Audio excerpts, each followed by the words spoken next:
My name is Andrew Reeser McDowell, and a reminder of the purpose for getting together.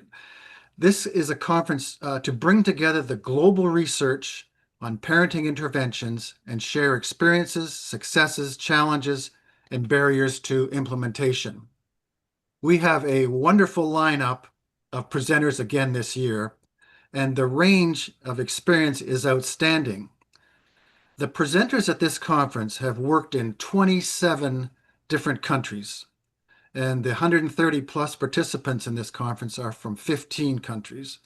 So you'll truly be getting a global perspective. We come together as participants and presenters who are passionate about the healthy development of children, families, and communities. Each of these 2 days of the conference will be 3 hours with a brief break about halfway through. Please mute yourself when you are not speaking. The conference is sponsored by the following organizations: University of Toronto in Canada, University of California at Davis, National Center for Research on Parental Mental Health and Child Development, Aziuddin University, Pakistan Institute for Living and Learning, Center for Addictions and Mental Health in Toronto, Canada, Manchester Global Foundation, University of Manchester, UK, Central African Institute of Living and Learning, Global Mental Health and Cultural Psychiatry Research Group, Global Center for Research on Mental Health Inequalities, Mercy Care NHS Foundation Trust. And we thank each one of these organizations for their support. During the presentations, if you have a comment or question, please put it in the chat box. If there's time, Rabia will read the question for the presenter, or the presenter can respond in the chat box later if there's not time. The conference planning committee is Rabia Fahad, Dr. Naseem Chaudhry, and Dr. Nusrat Hussain, and myself. Rabia has done the primary organizing of these 4 conferences and again has done an outstanding job of bringing us together. She is a research associate and clinical psychologist at Pakistan Institute of Learning and Living. Professor Naseem Chaudhry is joint chair of this conference, and she's the CEO of Pakistan Institute of Living and Learning, Associate Director, Global Mental Health and Cultural Psychiatry, Professor of Psychiatry, Dow University Health Services, Head of Psychological Medicine, Remedial Center Hospital. Professor Nusrat Hussain is also joint chair of this conference, and he's the driving force behind this. And we got to make sure that he doesn't say a lot in these conferences, even though we try to get him to speak.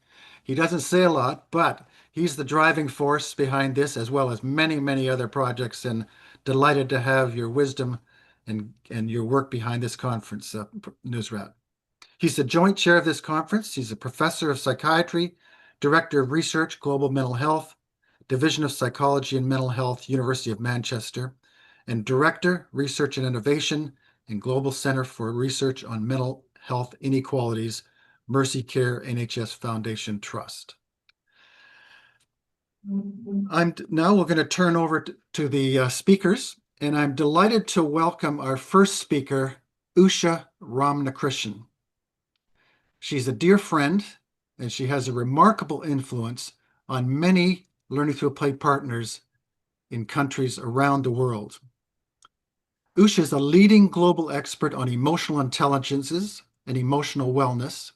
She's a widely sought after speaker and consultant to development organizations across the globe, from India, Canada, to Rwanda, Tajikistan, Togo, and the Philippines. She has a background in psychology and special education and 4 decades of experience working with and learning from children, teens, and young adults with and without special needs and their families. She has pioneered using multiple intelligence and emotional intelligence for children and adults to understand and enable their potential by passing difficulties. Usha currently is a member trustee on the ADAPT board. This is formerly the Spastic Society of India. She's vice president, India Council for Child Welfare. She's trustee with Neurosciences India Group, internal consultant for Sick Kids Center for Community Mental Health Learning Institute in Toronto, Canada. The former chairperson of Vidya Sagar, formerly Spastics Society of India. Usha, we're very pleased to have you present today. Please go ahead. And you're muted, Usha. There, yeah. Good. I'm humbled and I'm honored to be amongst all of you. I'd like to start off saying hello and namaste to Andrew and Maya and all my friends here. What I present to you is over 35 years of working with and learning from children, and the learning continues. So I will be presenting my work, what I will be sharing, which would not have been possible without the teams that I have worked with, which is Vidyasagar and Bala Mandir and all the parents, but I'm not mentioning names here. I get on to starting to say that be focusing in two ways. One, looking at the rationale for the study. Two, the use of the LTP in my own way. So I'd start off with my first thing, and I have my share here.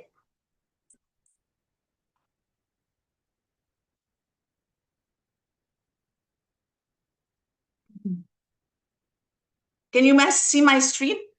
Yes. Yes, we can see. Got the first one, roots to grow and wings to fly, enabling competencies in children. I'm just trying to get my, 1 second.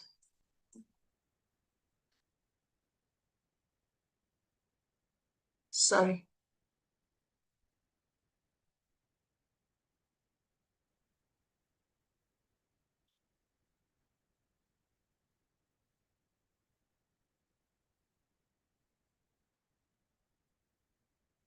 Is my screen coming on?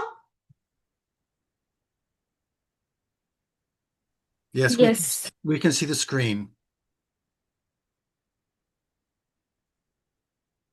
It's gone off, I think. I don't know how to. 1 second. No, we can see the. It's Oh, you can happening. see the screen. Yeah. But I can't see it. I want to see it also. I want to be able to see my screen. How do I do that? Yeah. Can you see it now? Yes. All right. Here's the start.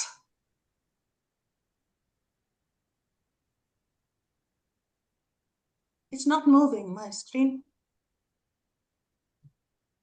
Rabia, my screen is not moving. Usha, Maybe if you can reshare. Usha, maybe if you can reshare, we can see your screen. Yeah, we can see Maybe very stop. clearly. Yeah, maybe you can stop sharing and then you can restart. Yeah, I'll do that. I'm sorry about this.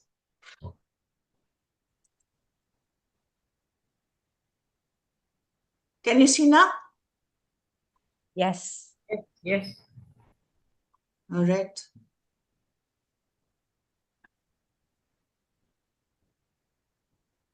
Every child, I'd like to talk about every child is born with a unique potential and is a miracle. We forget it sometimes when we work with so many people. They're each born with a unique potential and capable of human excellence. They are entitled to all human rights, every one of them. Point is, only some develop their potential, and many do not. The child's potential and holistic development, as all of us are aware, is greatly dependent on the nurture and parenting. And we're talking about the early 6 years of life where the brain rapidly develops. When the potential receives appropriate nurture, the potential is realized. When it is not because of poor childcare or disease or trauma, any one of these, the potential just fades away.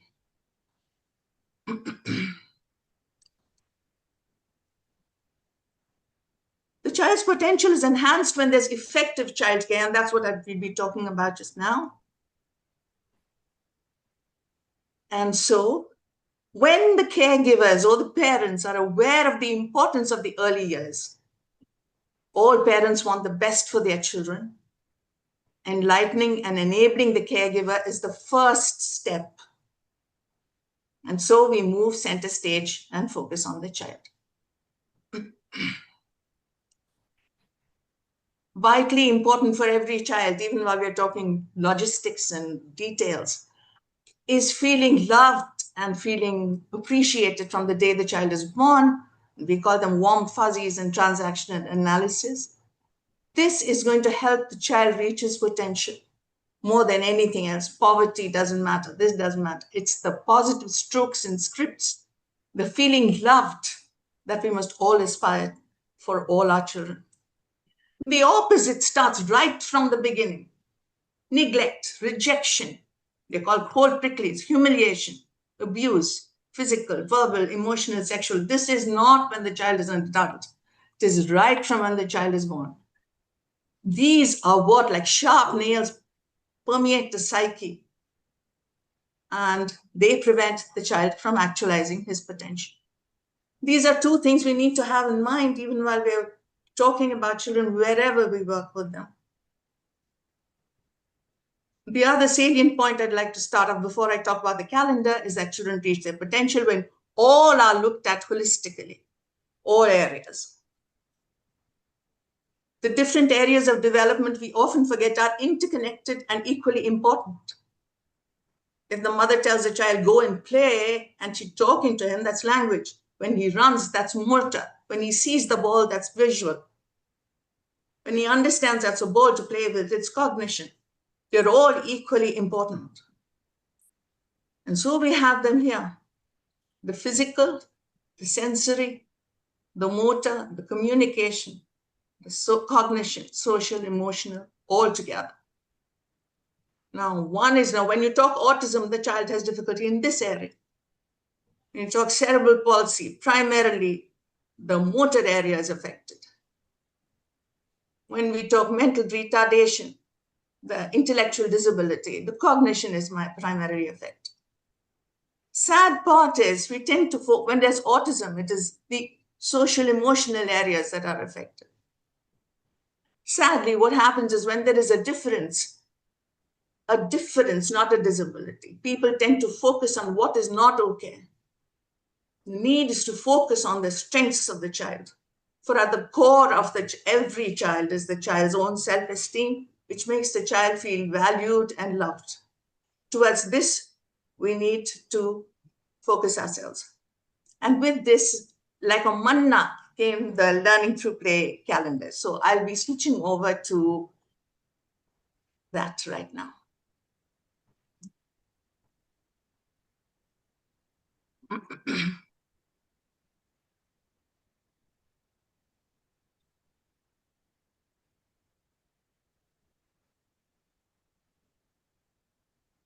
One minute.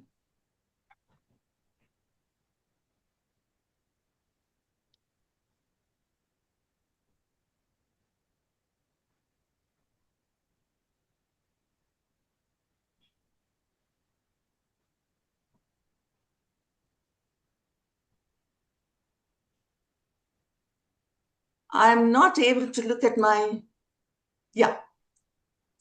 starting my slideshow. The Learning Through Play in My Own Way calendar and guidebook is a parenting and professional resource inclusive of all children. So point one, it includes all children.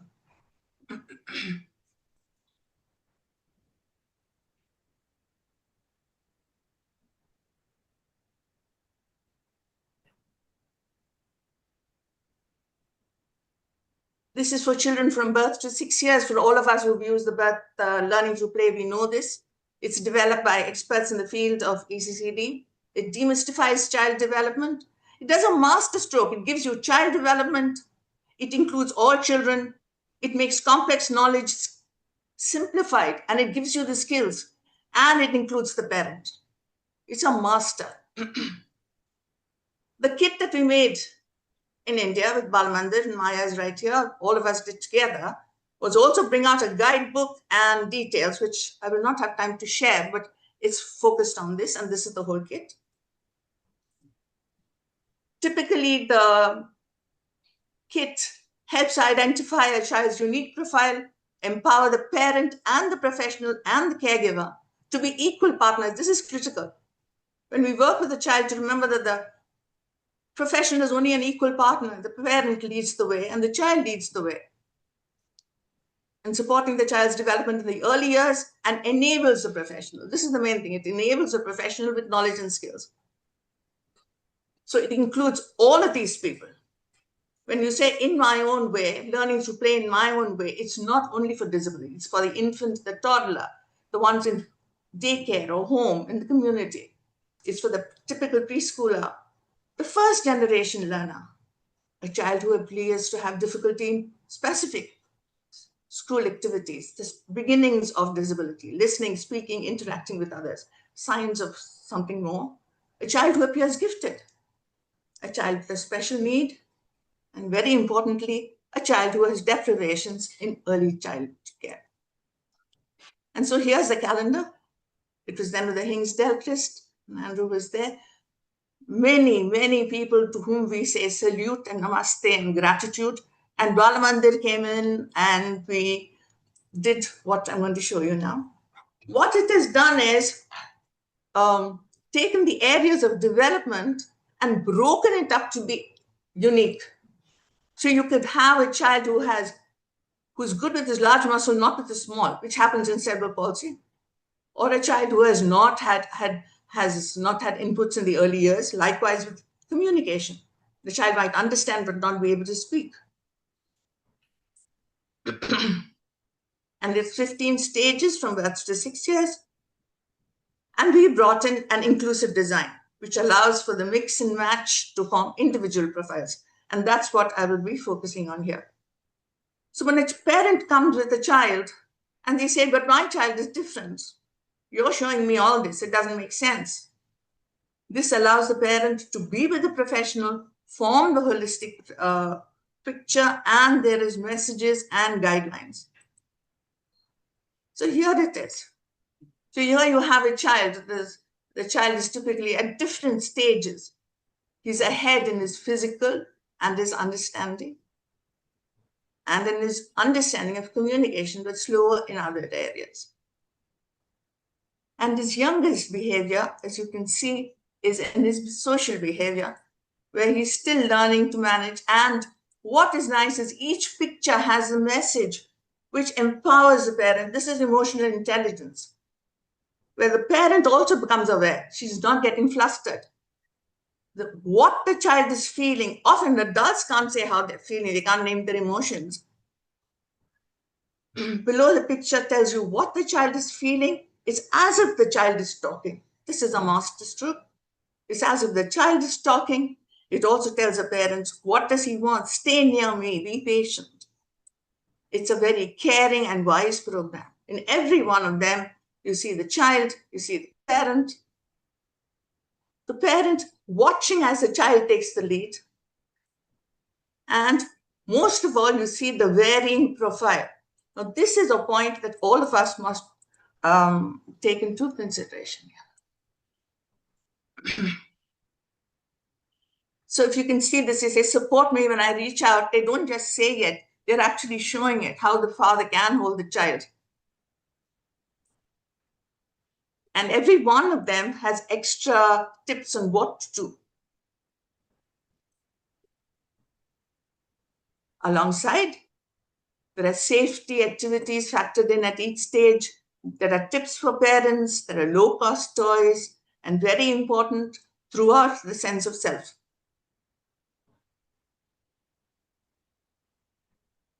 Here again, sorry, 1 minute. My mistake.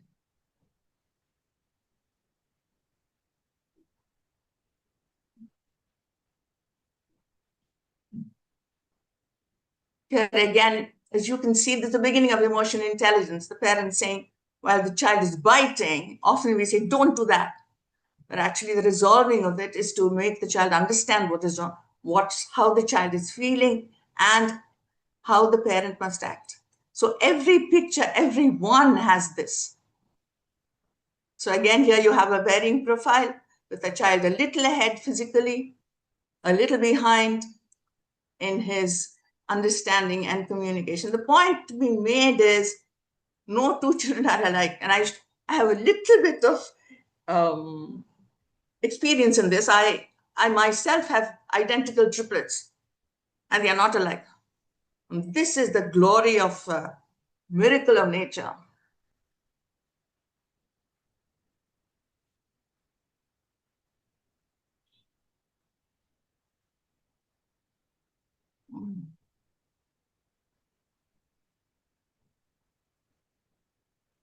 Now, I'll just show you how it works. When the child comes to you, the parent and the child sit together with the caregiver or whoever, and 1 minute.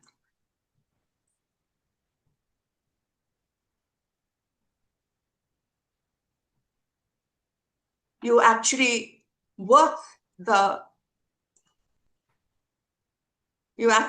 it down. You work the flaps down. Sorry, that is. You actually move it. So the child might be behind or ahead to get a, and you do it over a period of time. There is no hurry. What is nice is nobody's labeling any child, but you've got the child at the right age.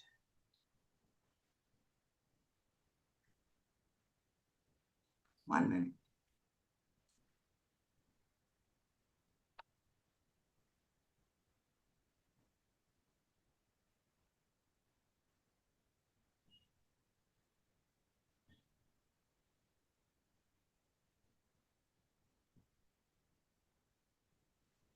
What also appealed to me was the minute you're able to find individual profiles of every child, and you enable the child is ahead in something, and you enable that with the activities, with the how to do it, you're really setting foundations for life. And this is in keeping with multiple intelligences, which says it's not how smart you are, it's how you are smart. And I've worked with this with all children, including children with special needs. So we all are a combination of these. So you have the linguistic, the musical, the logical, mathematical, the spatial, body kinesthetic, interpersonal, intrapersonal, and naturalist. Good parenting involves having good inter and intrapersonal intelligence. A child with autism often has very good spatial intelligence. The child with autism, cerebral palsy, because he has poor body intelligence, we focus here. His intelligence might be elsewhere. So this also is in keeping with that. The kit comes along with a guidebook, which walks you through every bit. And tried as much as possible to see different ages, the father, the mother, the grandparent, and a child who has a special need. By the way, it's the child who has a special need who makes us all more sensitive people. Yeah. And just show you some pictures, and these are all the parts of it. As I'm on this, I just show you these, which are without stimulation. This was in Rwanda, children just sitting, nothing is happening. And then we did this course, and there was this young mother who had been separated, and she had a book with her. And then she decided that she's going to interact with her baby, and we got these beautiful shots. It makes all the minute this is happening, the neurons are just sparking away. You're making new connections in the baby's brain. You're connecting different parts of the brain together. It's all learning to play. And this is really how you hold. The minute you hold the child feels loved and connected. It's all there in the book. This is to say that children with disability need equal opportunity, and they love it. These are bright kids. Cerebral palsy, so they can't sit. So their motor areas are not all right. So they're often excluded. But the minute you give them the prop up, then they are. This is again showing the mother how to hold the child. This is again the mother very proudly making connection with her child, and the child's response, as you can see, makes everyone very happy. This is in again at the same place with this young girl who was helping me. The minute you start interacting with the children to see the difference when you interact and you don't, here with children with special needs need equal opportunities. And all early learning is only through play, through the senses. And so the support systems, this is in Cambodia, where a child sitting very passively, the mother is quite astonished when the toy is put down and the child at once springs into action. This is a child who has a vision impairment. The father was quite sad.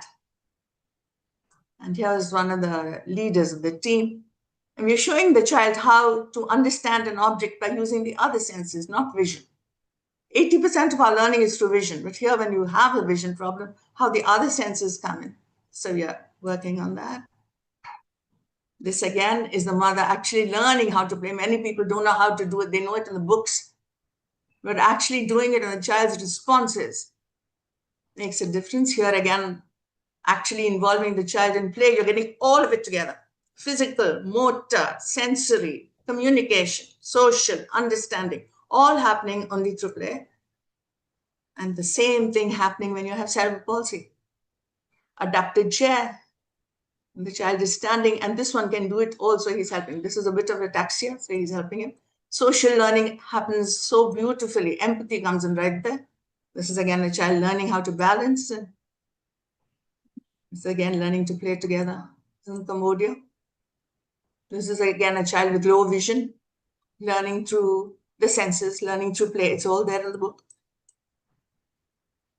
Sand play, all early learning is only through that. And as you can see, the child doesn't have sitting balance, but he would like to play just like everybody else. And so just a little hand to give him that balance, and he's on there. And the learning is happening. Cognitively, he's growing. And they've grown up to be champs. This fellow is helping out as a lecturer in a college, and he's working in another. These are all, this is Tariq, and this is Kartik. And they're included with their friends, and they go picnicking together and have a whale of a time. And this is a little bit of a calendar, how it started. This is the learning to play, and it went on to the learning to play in my own way, and then went on to Balamandir doing the learning to play the way we did it. Yeah. That was a brief of 35 years, but I'm so sorry if I've overstepped my time, but I just wanted to share that with you. Yeah. Usha, thank you very, very much for your very helpful and insightful presentation. It's this In My Own Way calendar is having a large impact in many countries, and you've articulated that very well. Thank you for that. We don't have time for questions at this point, but I'm going to ask Naseem to introduce the next speaker. Naseem? Thank you, Andrew. Thank you. Very excited to introduce Dr. Kamal Gautam. He's the Executive Director at Transcultural Psychosocial Organization, Nepal.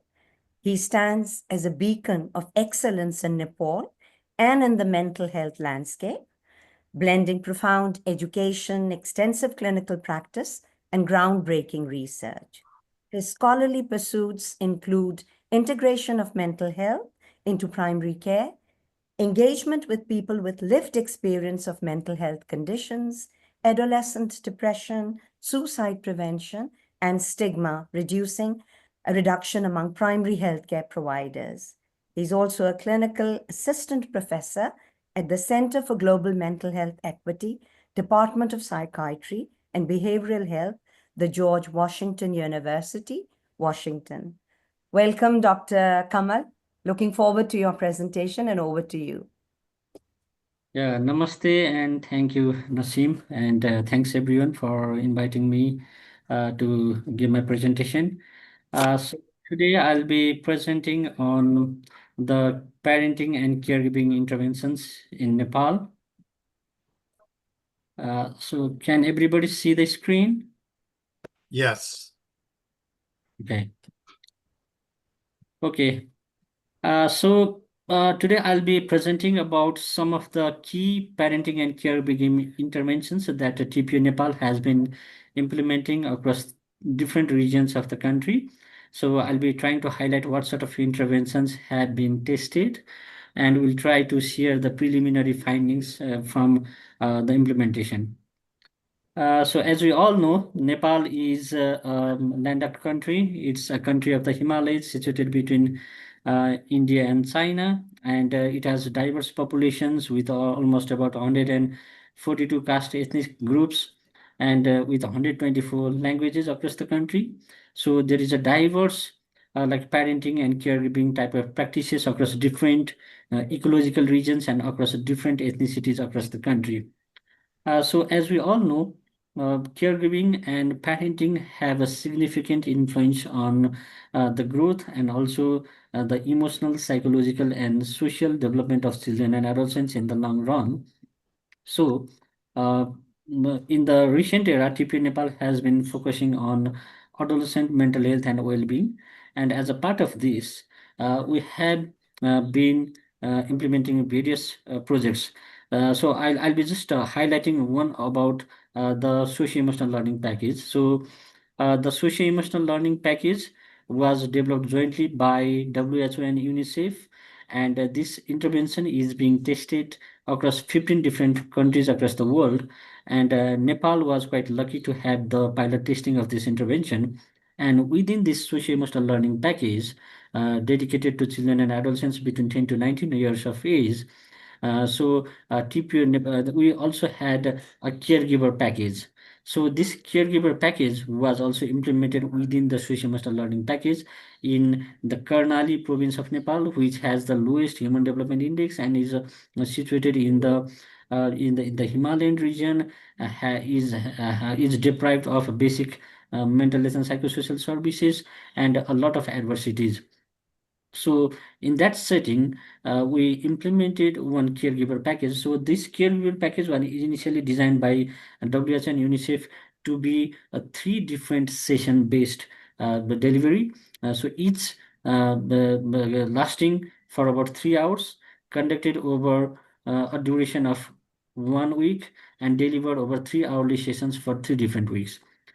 So based on the context and the need in Karnali province, as majority of the people they were migrant workers, the parents and guardians had to rely on daily wages and earning for the livelihood. So we adopted it, and we then prepared the session to local context, making it a session of about 2.5 hours in Nepal. And basically, what we included in the session, you can see the components. So basically, we included the components of stress management and coping strategies for the caregivers and parents. The second was the positive relationships and communication with the children and adolescents. The third one is about the emotional self-awareness and regulation, and the fourth one is problem solving and decision making. So these 4 components were adopted, and then these were delivered to people of the adolescents aged 10 to 18 years in Karnali province. And in this session, we tried to invite them through the school.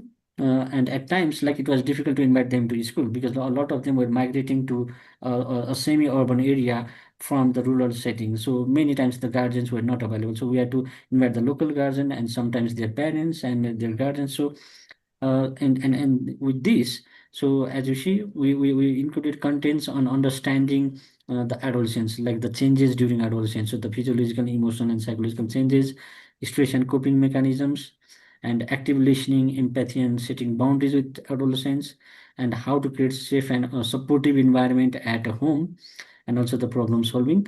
And we also incorporated some components of MITRI to be like self-aware and reflect their own emotions, identify their emotions, and basically how it reflects on the behavior.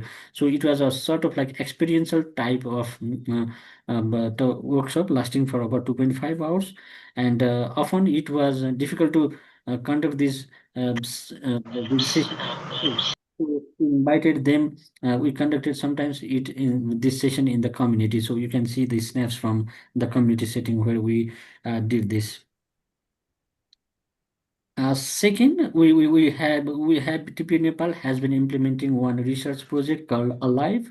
It's an acronym for Improving Adolescent Mental Health by Reducing the Impact of Poverty. So this project is being funded by the Wellcome Trust. and works especially on determining the causal pathways linking poverty to adolescent anxiety and depression.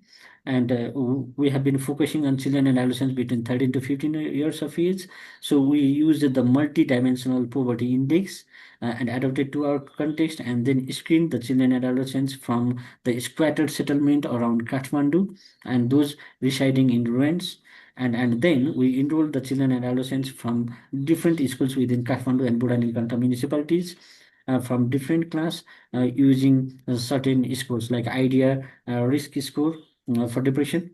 And we also use the multidimensional poverty index and also the MMAP tool, measuring mental health of adolescents at population level. And once these were identified, then we delivered the Alive intervention package. So we have 4 different arms. The one arm is the self-regulation arm, where we have sessions on strengthening the emotional resilience among children and adolescents. The second one was the economic arm, where we would be providing the economic intervention, and the third arm was combined with economic and self-regulation combined and delivered, and the fourth arm was control. So this is a pilot study, and within that, once we selected the children and adolescents aged 13 to 15 from school, then we invite their parents and caregivers to the sessions in the school, involving the school management committee.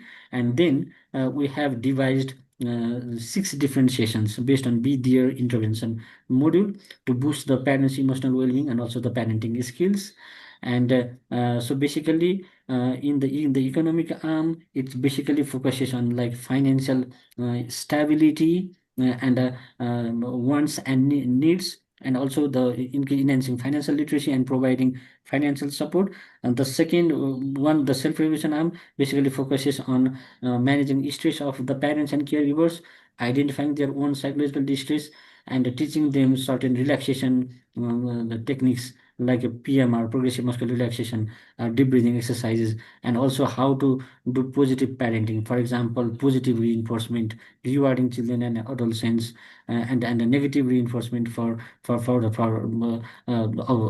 other harmful behaviors. And the third arm received is the combined arm, where we integrated both economic and self-regulation intervention amalgamated within the session. So this is a 90-minute session. Okay, so we have 6 different sessions delivered on a weekly basis over a duration of 6 weeks. And so each arm will be receiving the different intervention. And you can see the module that we have adapted in Nepal. So this project is currently being implemented in Nepal, South Africa, and Colombia.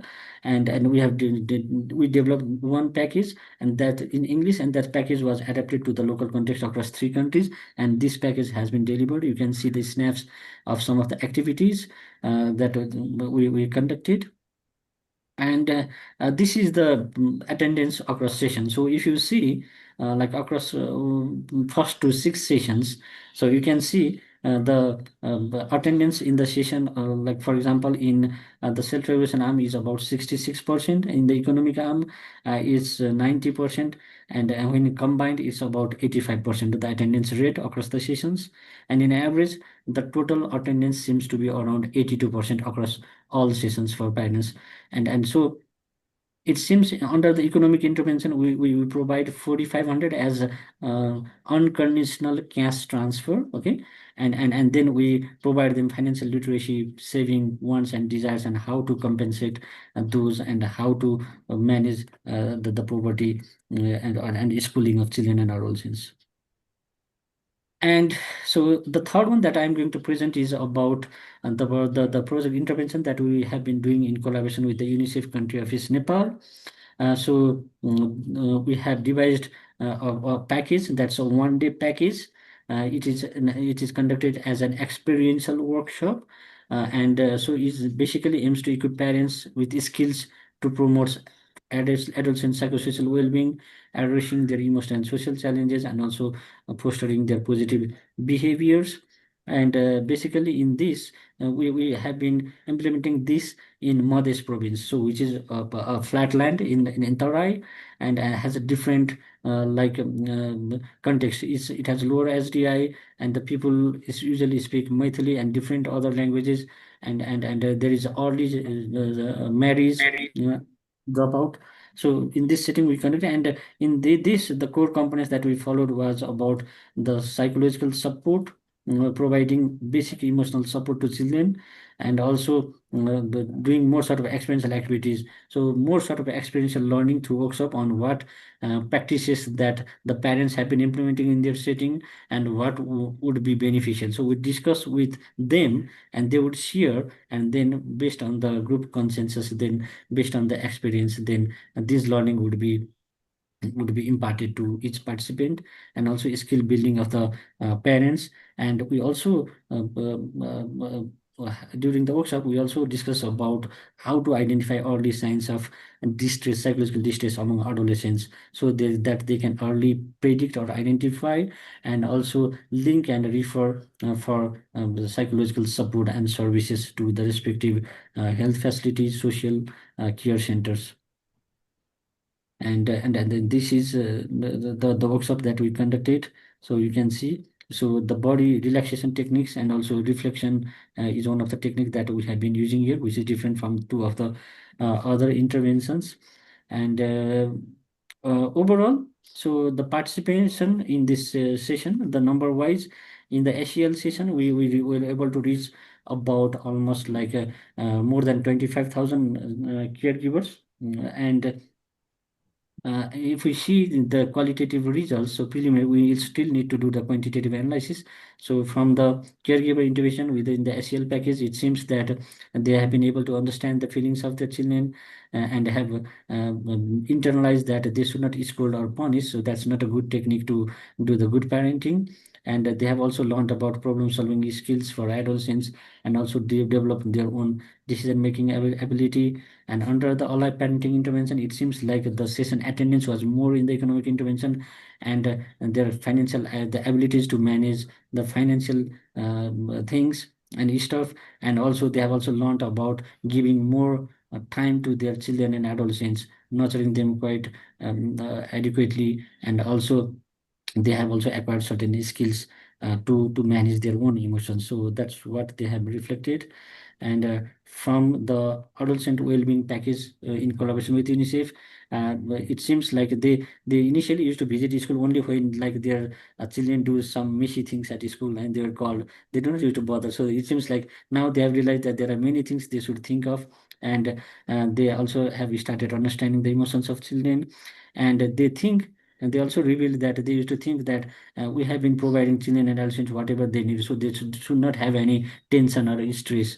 So by going through this the package, they have understood that stress and emotions are quite often expressed, and they were unable to identify. And now they know they should understand the emotions of children. They have also been able to manage their own stress with some of the relaxation techniques that we have imparted. So this is just a qualitative finding, but since the quantitative analysis is still pending, so I am not able to share the results now. And so regarding the challenges from all these three different projects across three different regions, ecological regions of the country, so we saw that attendance in the session is one of the problem, because as you go across the communities affected by adversities and poverty, they have to rely on their daily wages.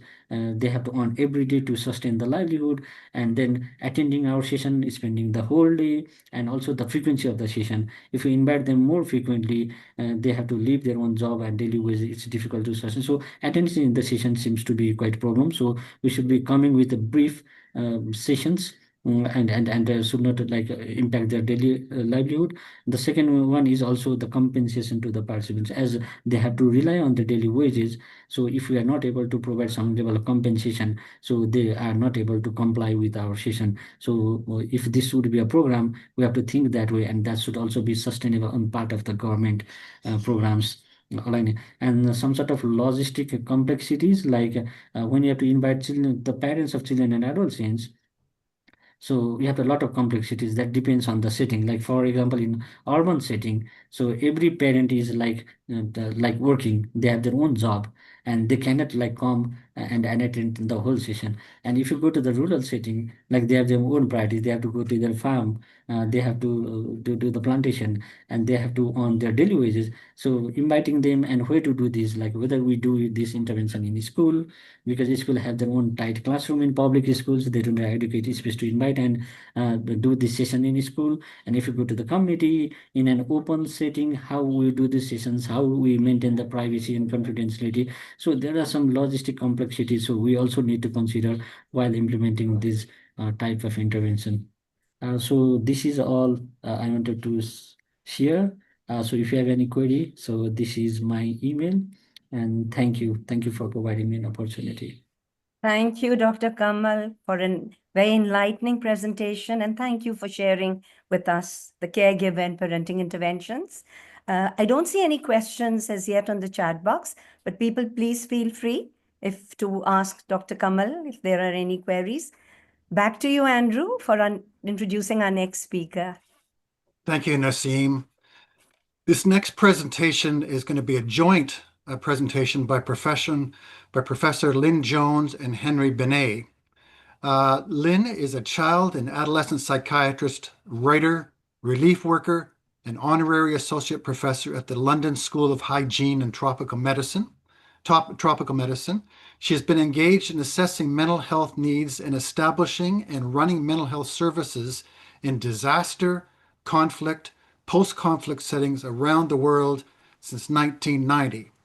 Most recently, in collaboration with her husband, Dr. Asmamaw Yegeremou, she has been developing interventions to improve maternal and child mental and physical well-being in adverse environments, including Peru, Ethiopia, Venezuela, Guatemala, Bosnia, and Kenya.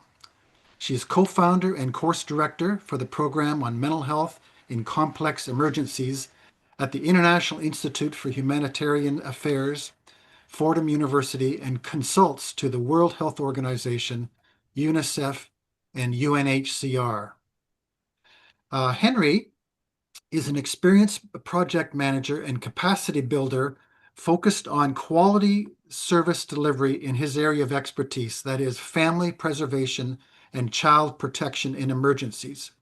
He has managed complex development humanitarian assistance projects with 50+ partners from various state departments, civil society organizations, and the private sector, reaching thousands of vulnerable groups with life-changing and life-saving opportunities and/or services, and this is in Kenya. He is a member of the National Positive Parenting Technical Advisory Committee under the Directorate of Social Development, tasked with supporting and overseeing the rollout of the new National Positive Parenting Program in Kenya. We're so happy to have you, Lynn and Henry. Please go ahead.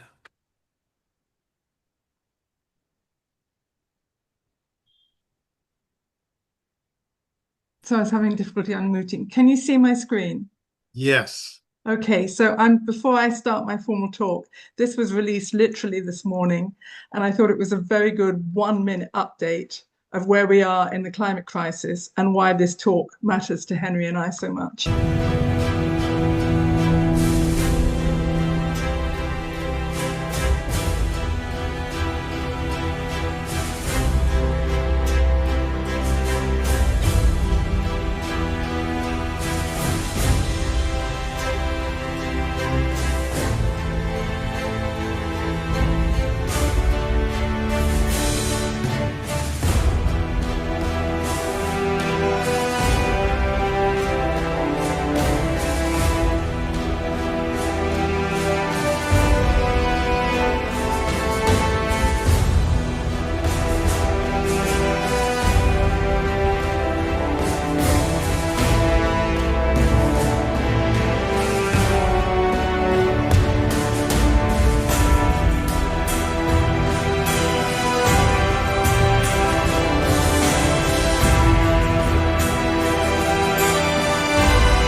Okay. Hi, I'm Sorry. Excuse me.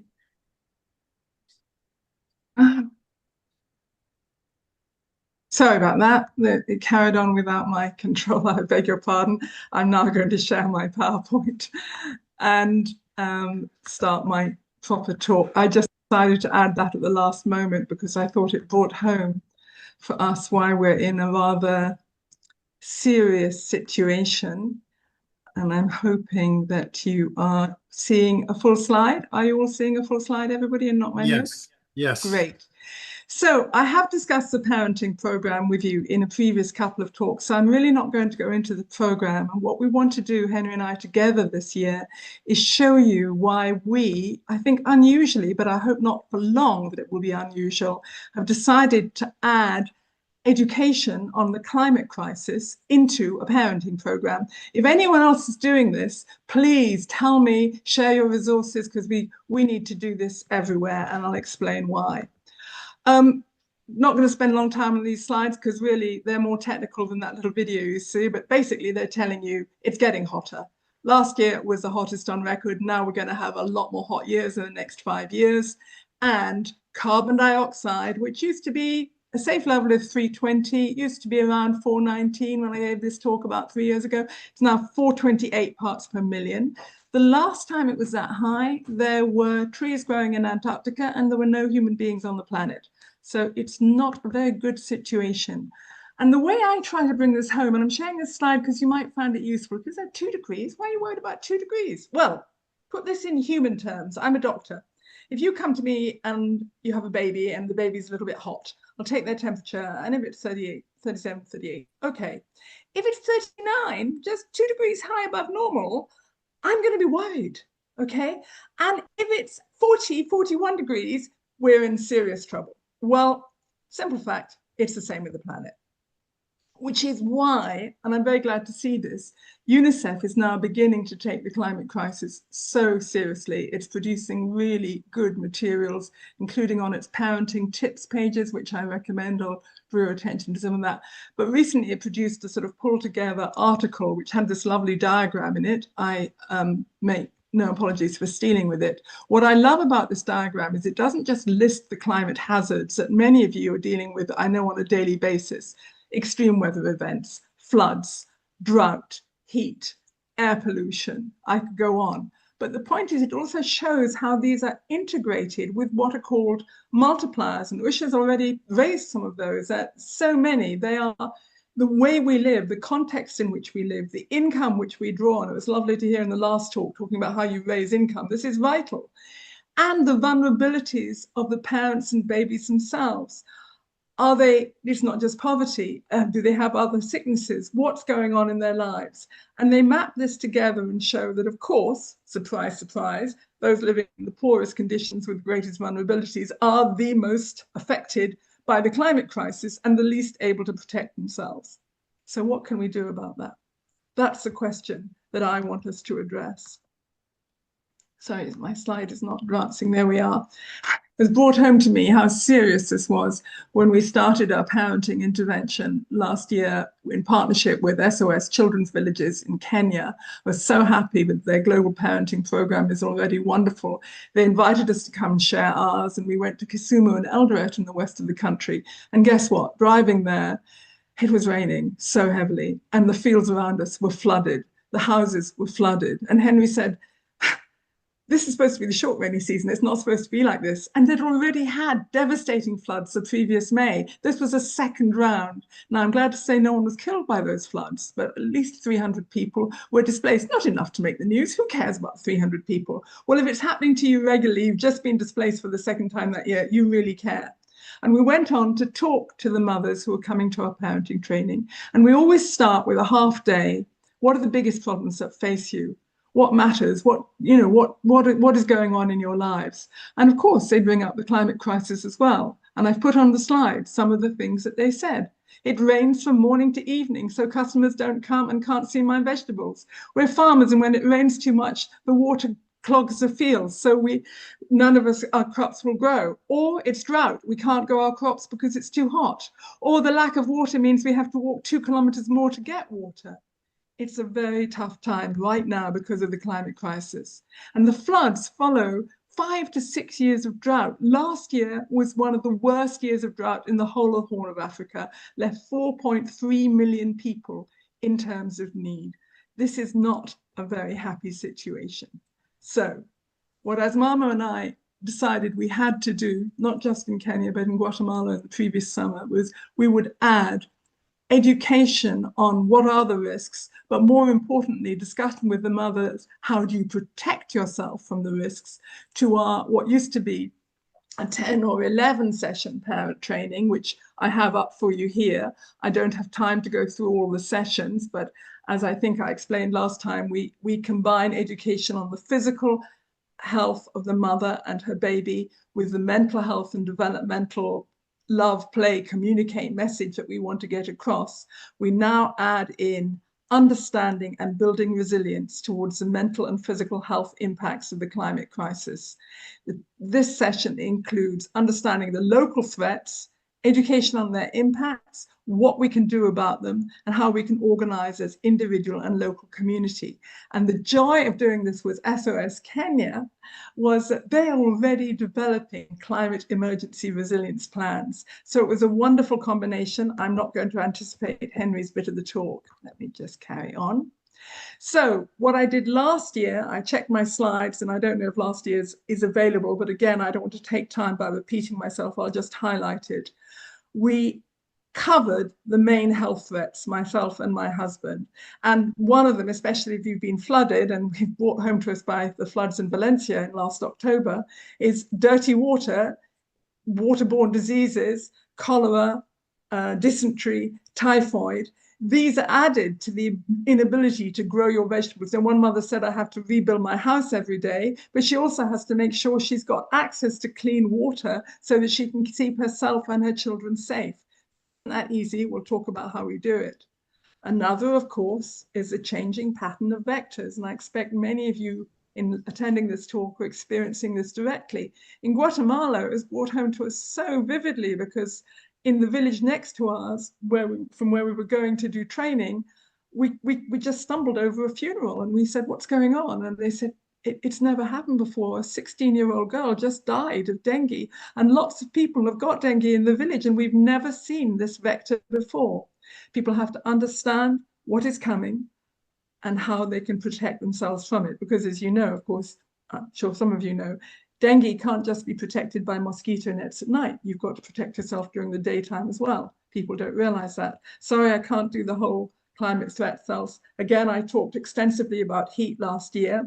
What I love, and I referred you to the UNICEF pages, is that these parenting tips pages include really helpful pages like this one here, which is actually a little quick guide for mums and parents. How do you distinguish heat stress from heat stroke?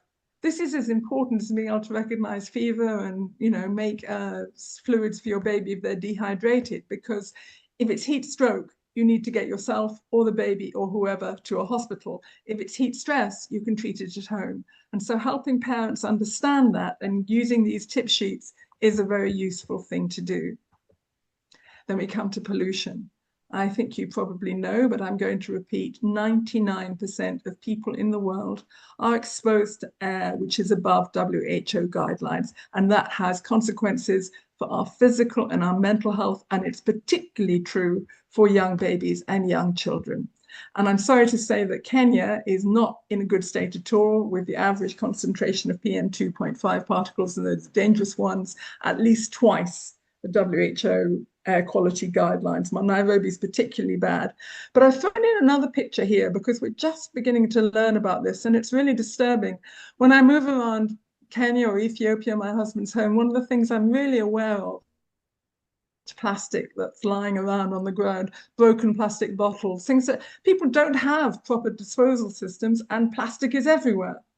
And the trouble is now that plastic is breaking down into the soil. Even when it's disposed of properly, it's breaking down. And we now understand that microplastics are a major health problem. They are in every organ of our bodies. Pregnant women, small children, particularly vulnerable. We need to do our best to protect ourselves from microplastics. And my husband and I are just developing what do we do about this. And one, of course, is cleaning up your neighborhood, but you've got to find other methods as well. Again, everything I'm saying is a lecture in itself, excuse me skipping. And you all know that for many of us in the world, especially in low-income countries, actually the main source of air pollution is in the home. It's the fire with which you cook. What do we do about this? I can't suddenly get solar stoves for everybody, though I would love that. But we do talk with mothers and children about how the children can be protected, have the fire outside, keep children away from the smoke, reduce the amount of cooking time. All of these things are part of our discussion with our parents. So I've whipped through my section of the talk because what's exciting for me is that SOS Kenya just leapt on this idea and had their own plans about how we integrate this education into mothers' training. And so, this was the last tip sheet from the UNICEF parenting site that I wanted to show you. But now I'm going to hand over to Henry. Henry, are you ready? I'm going to stop screen sharing and let you screen share. You ready? Henry, speak to me. Yes, I'm ready. Your screen. You screen share them. Perfect.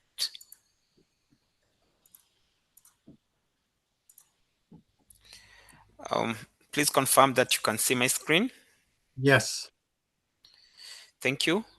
And on the part of SOS Children's Villages Kenya, we just want to build up on our work with Dr. Lynn Jones and Dr. Asmamo when they did visit Kenya, and we decided to collaborate in the area of training parents mobilized from communities that we work with. And so I'll just build up from the presentation that Lynn has made and share with you some of the interesting findings and observations that we are making. Henry, do you want to show your face? Yes, sorry, it's not showing. Oh, sorry.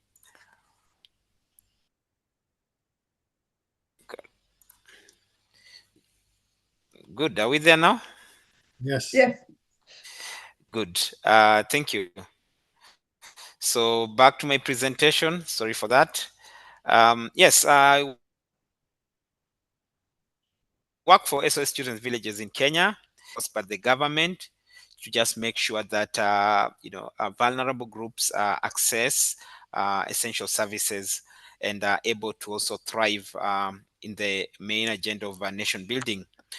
And so why the interest with the climate change as an organization that wholly focuses on issues of child protection? We did realize that climate change do have significant impacts on the well-being of families, affecting mental health, affecting food security and their physical safety. And so for SOS Children's Villages, we look at it as a threat to issues of family preservation because of the effects that it brings along. We've got cases of increased health risks. We've also have cases where we are talking of disrupted or disruption of livelihoods, and also the danger to lives of both children and their caregivers. And if you look at that, then we also then see the risk of having more cases of children being separated from their families, and also more families eventually, ending up in the bracket of vulnerable families. And so we decided that as SOS Children's Villages, climate change was going to be an agenda that we are going to mainstream in our programming. I do head the Family Strengthening Program, and the Family Strengthening Program is basically aims to empower families and communities so that they foster child well-being and long-term resilience. Now, just some statistics. Last year alone, close to 12% of the world's children's population were affected by different types of climate emergencies. And so even for Kenya, like what Lynn has just shared, we did also have our share, and we continue to still have a fair share of the disruptions and the challenges that are brought about by the climate emergencies. And last year, I'll really say that it was more or less like an opportunity for us, and really we were honored to host Dr. Lin and Dr. Asma, just to try and mainstream or integrate their mental health, maternal health, and infant well-being in adversity training in our national positive parenting program, because we are rolling it out and we are doing this with the government of Kenya, among other key partners who are also interested in the area of positive parenting.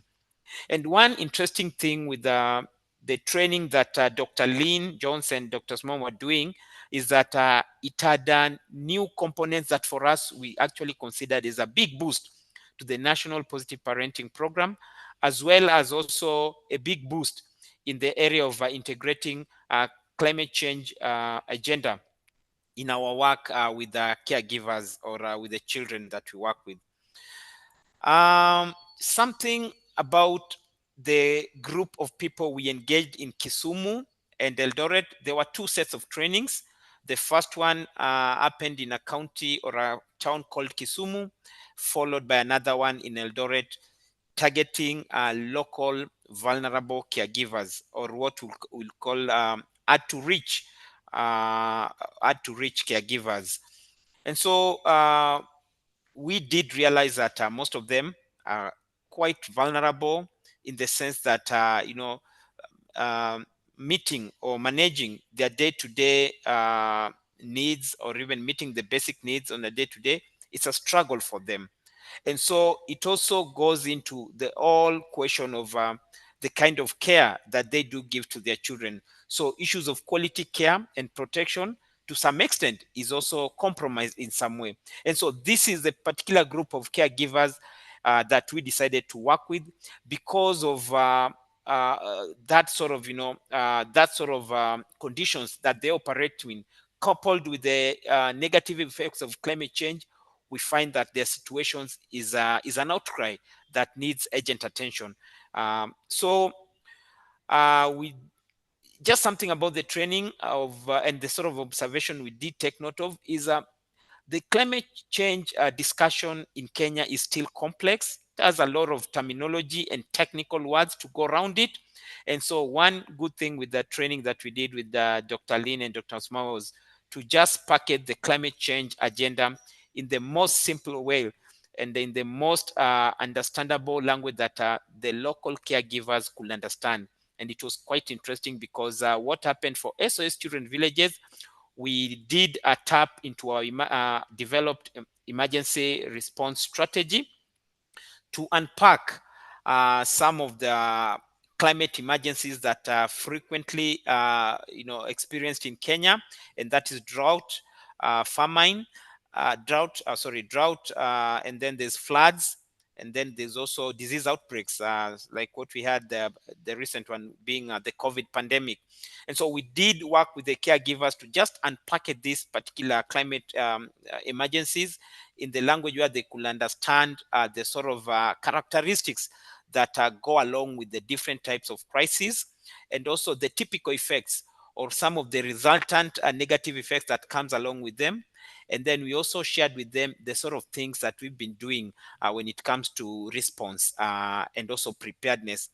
And it got them sort of talking, because they found out that some of these things that they've already been doing. And so we got the opportunity now to put them in groups and enable them bring out some of those things that they've been doing, more so around those three commonly experienced emergencies in Kenya. And they were able to share as groups. There were three groups distinct, to bring out the issues that they know about those particular crises, the sort of actions that they've been taking when it comes to preparedness and also response. And at the end of it all, we let each group have an opportunity to go around to what other groups had presented, and just try to also question and critique whether those things that had been presented were actually making sense to them, or they were actually things that they know or are aware of. And so what happened at the end of it all is there were some key messages and learning that came out of this particular session that we had with the local caregivers. A lot of them did acknowledge that, yes, that nowadays they do get affected in a big way with the sort of climate crisis that we did mention with them. they also gave out examples. I'll probably just maybe move to the next slide and share with you some of the feedback that came from them, that some of them really did not even know the way, mosquito transmit what we call the malaria parasite. And then there were also cases where they did share about uh, the challenges they get when it trends too much from a household perspective, that it also affects their businesses. It also affects their capacity to provide for their children in terms of food and even clothing. And so for us, we really found this particular discussion very interesting. And at the end of it all, we were just asking ourselves and asking them, then what will you want to see? They did also give us very encouraging feedback that they want to really become, change ambassadors or ambassadors of climate change at the community level. You can imagine, I know, local community women, vulnerable, having this particular messaging being taken into that at the grassroots level for the other mothers to also take them up in terms of some of the suggestions that we had given around preparedness and response. And one of the interesting recommendations that came out, and which was quite strong, put across, was the need for SOS Children Villages and partners like Dr. Lynn Jones and Dr. Asmama Rimu to do more and more of this, more so for the hard to reach and hard to get families. And so for us, we took up this as a call for our next actions or next steps. And so we're now looking at opportunities on how we can then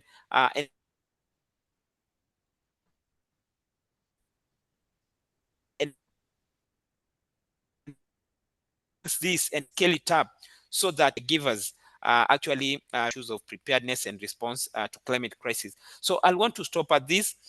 We also had very interesting moments with the caregivers, just trying to make sure that they tag along through the sessions, as much as some of them probably will look a bit technical. And one of the things that we did repeatedly with the caregivers was, sing, dance, and just, laugh with them. So I'll want to stop at that and really thank you again for having given us this opportunity to present the case for Kenya, for the vulnerable mothers that we work with and that we think they should really be reached out when it comes to the messaging that we have around climate change mitigation and adaptation. And one thing that also the government acknowledges, because we had representatives from the government sitting through to just understand this particular training, more so having in mind that we're already rolling out what you're calling the national positive parenting, is they did like the methodology of delivery. It's so simple, it's so interactive, and they were really, really, pleased with that. The other thing is they also looked at it, and this also came from the caregivers, is a training that does really promote primary health prevention intervention at the community level. So it's a big boost when it comes to the discussion around primary health prevention intervention. And so for me, I just think that these are opportunities that we should really cascade and make sure that more and more caregivers, more so those who are vulnerable, are able to also interact with this kind of information. Thank you very much, and back to the moderator. Thank you very much, Henry and Lynn. Another wonderful presentation. This is hard to listen to, but very inspiring. And we count on you folks all around the world to carry on with your passion to give us insights that can be shared and hopefully picked up other places. Thank you very much. So our next speaker is Professor Marva Lewis. Marva is a former child protection worker and infant mental health psychotherapist. Her grant-funded research focuses on cultural routines of hair combing interaction and attachment and intergenerational trauma of colorism. She served on the board of directors of the Infant Mental Health Journal to develop the Statement on Disrupting Systemic Racism in Academic Publishing. She was the chair of the Diversity and Inclusion Work Group for the Council on Social Work Education Curricular Guide for Infant and Early Childhood Mental Health and Development Neuroscience. She provides consultation, coaching, and training on issues of bias, the historical trauma of slavery, and workforce contributions to racial disparities in the child welfare system. Marva, we're delighted to have you with us. Please go ahead. Thank you. Should I share my screen or should I share my screen? Yes, Okay. I can see that. Thank you. Let me see if I can make it bigger.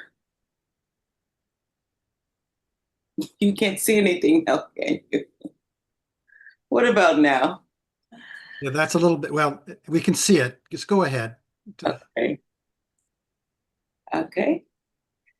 Okay. I want to thank you all for this opportunity to share this work with you. And what I will share with you today is a generic type of a practice and opportunity. I want to encourage everyone who on this call right now, this conference right now, how we can use routines and rituals, childcare routines and rituals, as an opportunity to intervene, as an opportunity to strengthen, as an opportunity to undo practices that have detracted from healthy parent-child interaction. With this, this particular practices, routines and rituals, which are available to all of us around the world. My work is here in the United States. It's been here in the United States. But this particular practice that I'll talk to you a little bit about today, in terms of the research I've been doing on one specific type of routine, it has the same characteristics as routines and rituals around the world. So research that's been done already on everyday routines everyday routines, bedtime routines, mealtime routines, bathing routines, wash day routines, which are hair combing routines, and just simply regular phone contact with relatives around the world, watching TV, routines that involve parents interacting with children during these everyday childcare routines. This is where the power is. And Selman and others who've done research on these specific type of routines have found that the power, the outcomes of these routines are beneficial for infants, preschoolers, and adolescents.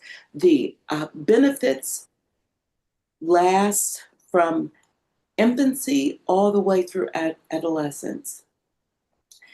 The benefits include cognitive benefits, and I highly recommend you all get this article that's on the screen right now by Selman et al., Selman and Dilworth and Bart.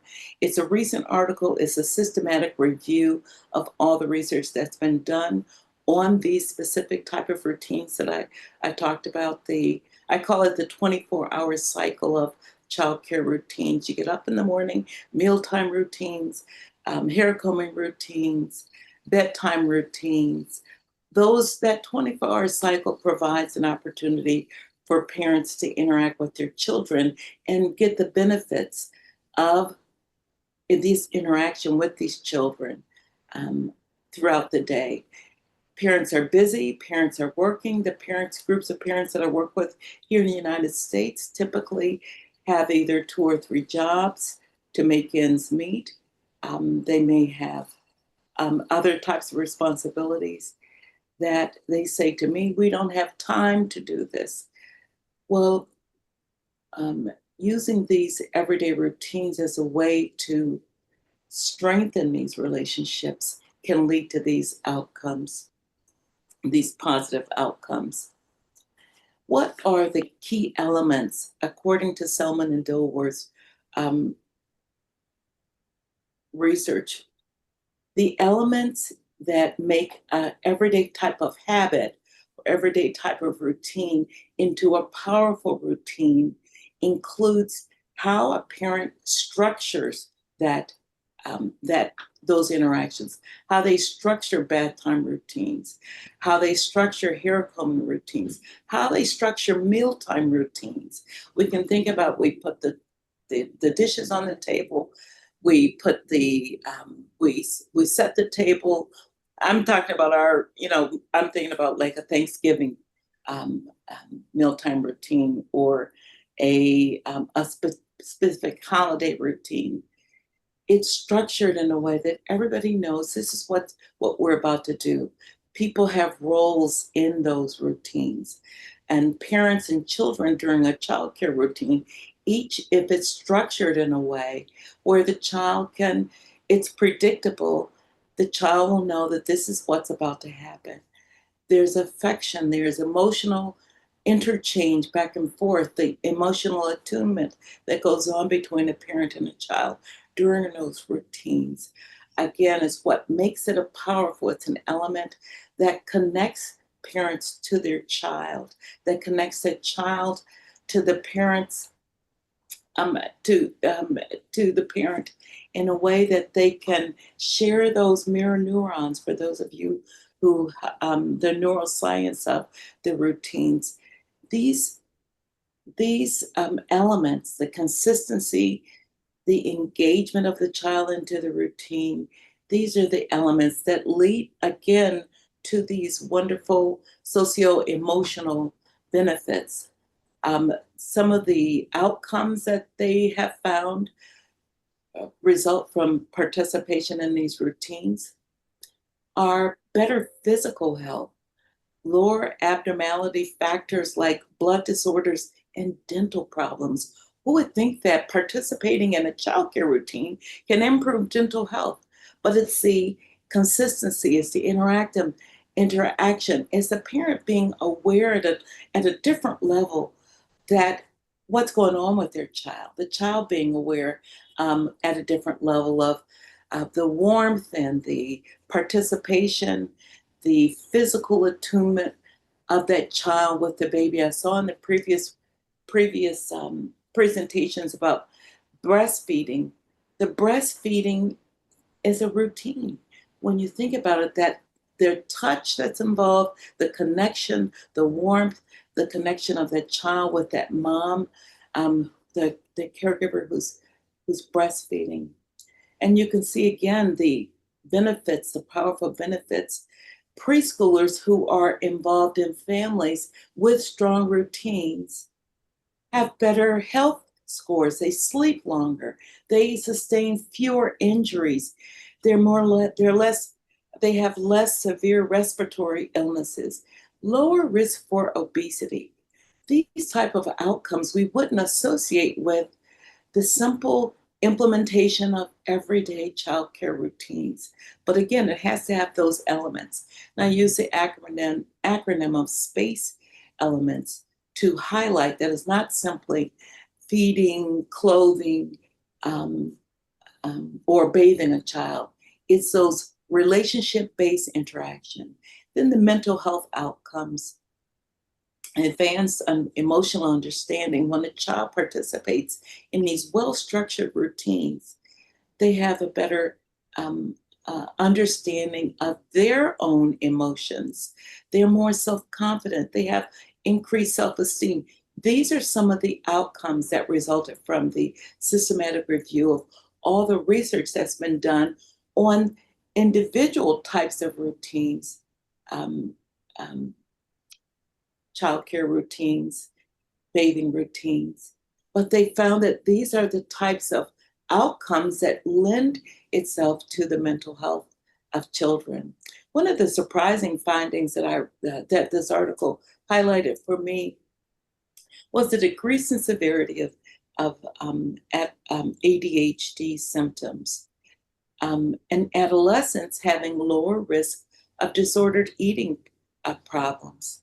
Again, surprises, because you wouldn't think that mealtime routines, and this particular slide is showing a family just simply sitting around the dinner table, but they're interacting with each other.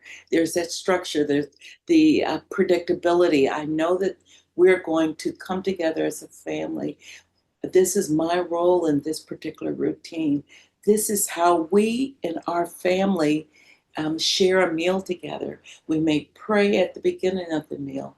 We may share what did we do today. We may have a conversation around that meal.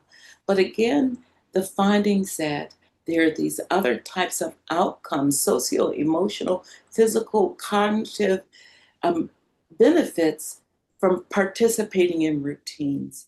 And every culture, which is why I wanted to start out with the benefits of routines across cultures. If I can move these slides. Highlight the protective role of routines in high-risk families in very challenging circumstances.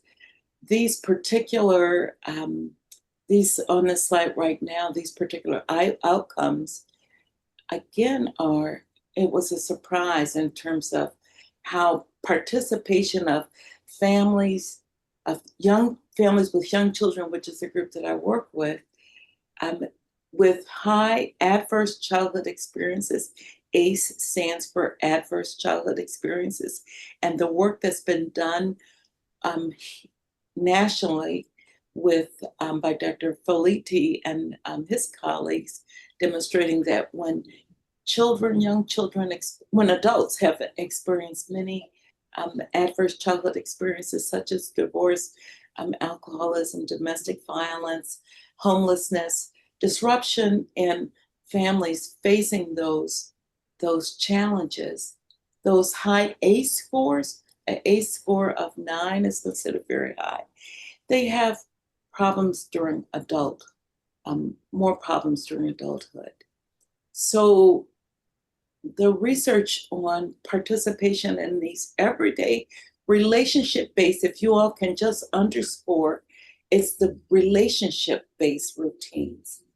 They have better outcomes. So these families with challenges such as divorce, alcoholism, domestic violence, immigration, refugees, children in refugee camps, and some of the slides that were on some of the earlier talks, showing families facing those challenges, whether, climate change challenges in the environment, when they can still practice these everyday routines, it helps their mental health. It helps their socio-emotional well-being. It helps strengthen their relationship, continue their relationship, despite everything that's going on outside.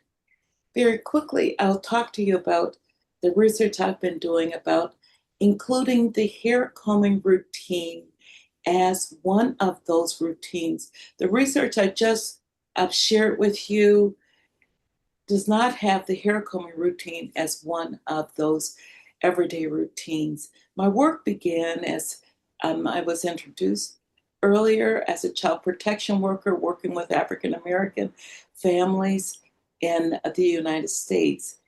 And one of the worries was the disproportionately high number of African American families that were represented in the child welfare system, the racial disparities that led to higher numbers of African American children being in the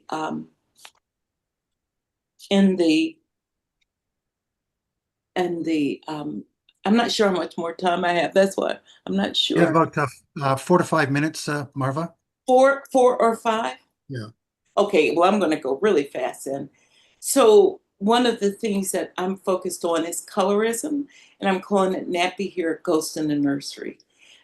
These early experiences, I talked about ACE. One of the things that is not talked about now is colorism, unresolved childhood experiences of racial acceptance and rejection, or messages about light skin, dark skin, straight hair.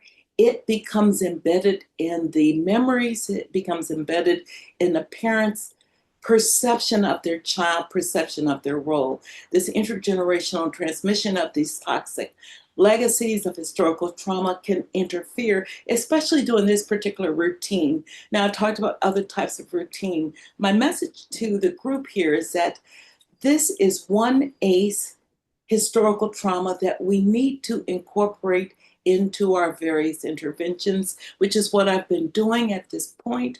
This is the research I've been doing where first I did basic research demonstrating that the interactions that occur with a parent and child during the routine has the same benefits or has individual differences that we can then use as a way to strengthen that parent's relationship.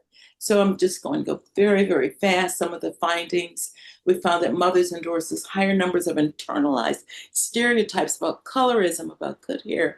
They saw themselves as less warm and less nurturing of their child. So I argue that the talking, touching, and listening during hair combing routine has those same attachment behaviors of warmth, sensitivity, availability, neurobiological processes that go on between the parent and child. As I talked to you earlier about structure, predictability, affection, consistency, those are the same powerful elements that are included in this relationship-based routine of hair combing. I say that the secret sauce of hair combing routine is this ability, the opportunity to have these conversations. We can build on the cultural strengths, restore the historical trauma, and in the group that I'm working with, the historical trauma of slavery, which is one of the sources of colorism. I've developed some measures for change of recognizing how parents can recognize the impact of colorism in their various interactions, how those messages can cause harm. We can use the hair combing time, barbershop routines, in any number of ways we can use the hair combing routines. When we get parents together, the curriculum I've developed is a community-based curriculum where parents can come together and they can then focus on what's happened to them in their childhood, and they can make changes with what they're doing with their child during that hair combing routine, story time routine. They can restory those interactions. And what I say to parents, on average in my research, we found that on average, parents spend 10 minutes a day for the first 12 years of a child's life combing their hair. During that hair combing time, they can talk, touch, listen. They can do the things we know, all the research related to touch, the power of touch, the power of verbal interaction, the power of story time routines. I'd love to share more with you all about the Talk, Touch, and Listen curriculum. It's a manualized curriculum. It's community-based. And I thought I had my contact information on this last slide, but I love this quote by Martin Luther King: "Power at its best is love implementing the demands of justice. Justice at its best is love correcting everything that stands against love." And for me, these everyday childcare routines is the antidote to what's going on right now. Thank you all for this opportunity.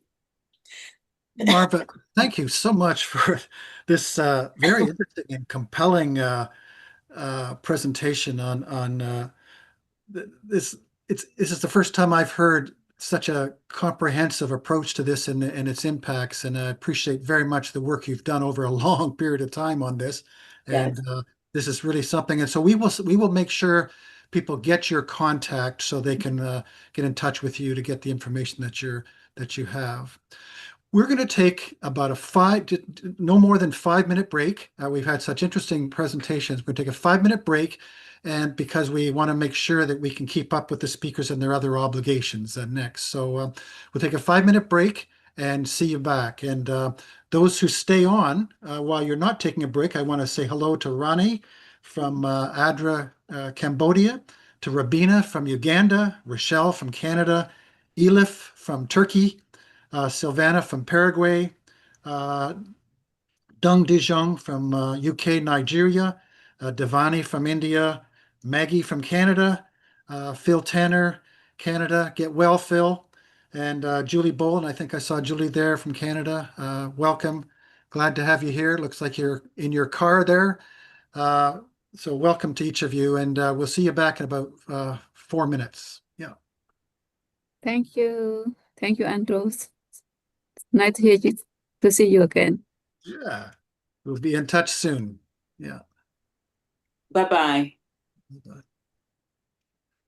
Andrew, thank you very much. I'm actually saying goodbye because we are on holiday and we're going to go out hiking. Thank you very Is much for Lynn. taking time out of your holiday. I didn't believe you actually take holidays, Lynn. I don't think that's in your system to. We're in Harris in the Outer Hebrides, and it is a bit windy and cold, but it is beautiful. And it's just, and here's another friend you might remember. How are you, Dr. Asmund? Nice to see you. See you. So we're going to get the record. Somebody's just said, can we have the presentations? And I said to them, I said, everyone's going to be shared because you're sharing the recording, isn't that Yes, right? that's right. Yeah, so that's lovely. And I'm happy. I've sent the slides. If anybody wants the slides, no problem. Yes, Take them in. please. Yeah, You're do. welcome, Rabia, to share our slides. Well, keep So- warm while you travel, while you're hiking I there.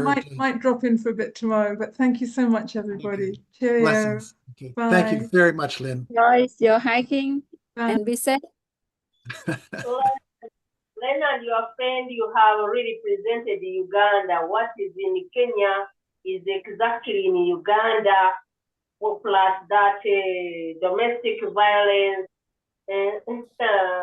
Domestic violence is really touching each and every person to lower them down. But you've really presented what is in our country. Thank you very much, President. That was Rabina from Uganda, another wonderful worker with children and families, and she's appreciating what's been done. Thank you, Rabina. 11th is our play day, National Play Day. 11th June, we are having a National Play Day, and we are gonna exhibit in our national ground. Well, that's an interesting National Play Day. We gotta do that around the world. Yeah. Okay. Okay. Nassim will introduce our next speakers, another joint presentation. And Nassim, you go ahead. Thank you, Andrew. So we've got, like you say, another joint presentation. So I'll invite Andrew Clark, who is a senior health advisor for the NGO Save the Children. Andrew has been working in pediatrics and public health for over 30 years. He supports clinical and public health programs for children and families in countries including Yemen, Bangladesh, Nepal, Ethiopia, and Malawi. He leads research projects that explore new approaches to address the challenges in child health. And Andrew is also an honorary clinical researcher at Lancaster University. Andrew will be joined by Roma Kondokakar. She's one of the senior practicing clinical psychologists in Bangladesh. She has intensive field experience in child and adult mental health care, malnutrition, drug addiction, domestic violence, trauma, emergency-focused services for internally displaced population and refugees of Bangladesh, Myanmar, Thailand, and Ukraine. Roma is currently an advisor to these services in Bangladesh. Welcome, Andrew and Roma. Thank you, Nassim. And yeah, thank you very much for the introduction. And hello, everybody. It's very nice to be here. Thank you for the opportunity for Ruma and I to share a bit of information and some preliminary findings on behalf of actually a much larger group that have been working on this piece, both from PIL, from Manchester Global Foundation, from Save the Children UK, and of course Save the Children in Bangladesh. Can I just share my slides, do you think? Shall I just get these up? Okay. Can you see that okay? Yeah, we can see that it started. Yes. Yeah. Yes. Okay. Lovely. Excellent. I'll just put that down. Whoops, forgive me.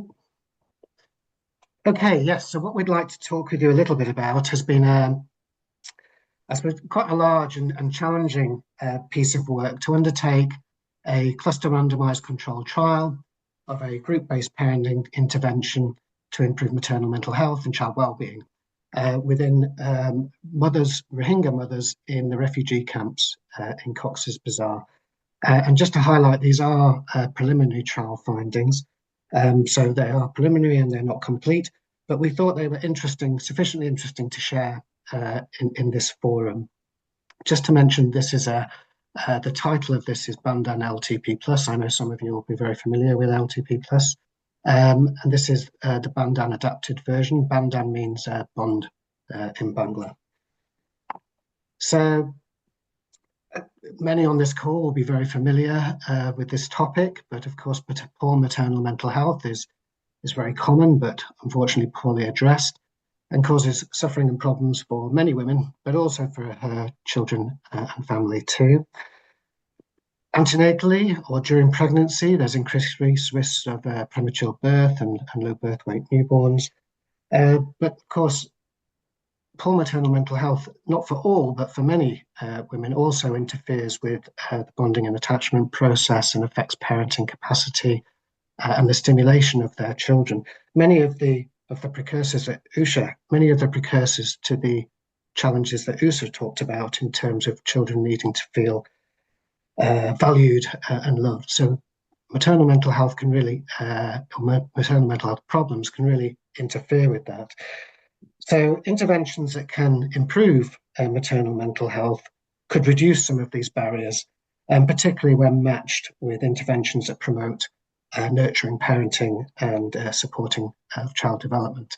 But of course, the consequence of some of these difficulties are adverse effects on infants' cognitive, emotional development and more global development.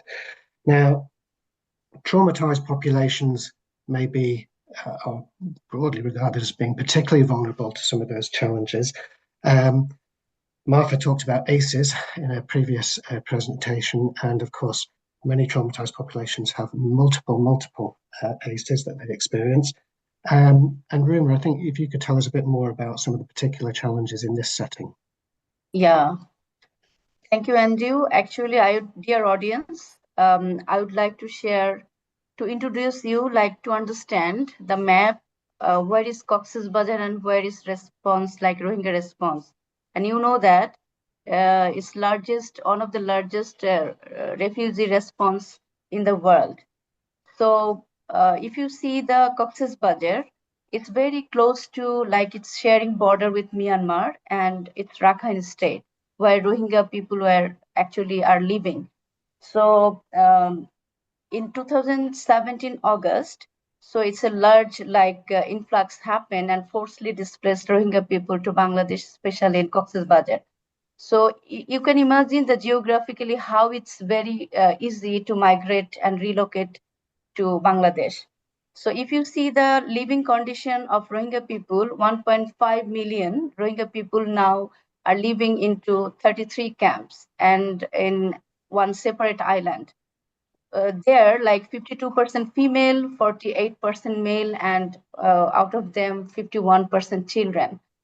So movement and work is restricted there, mostly reliant on diminishing food rations. That means depends on UN and Bangladesh government. And widespread violence and abduction within camps is very regular feature. So that way we can understand the security concern and the relocation and the kind of abduction and again the trafficking, violence, gender-based violence is very common scenario in Rohingya response. Andrew can, challenges.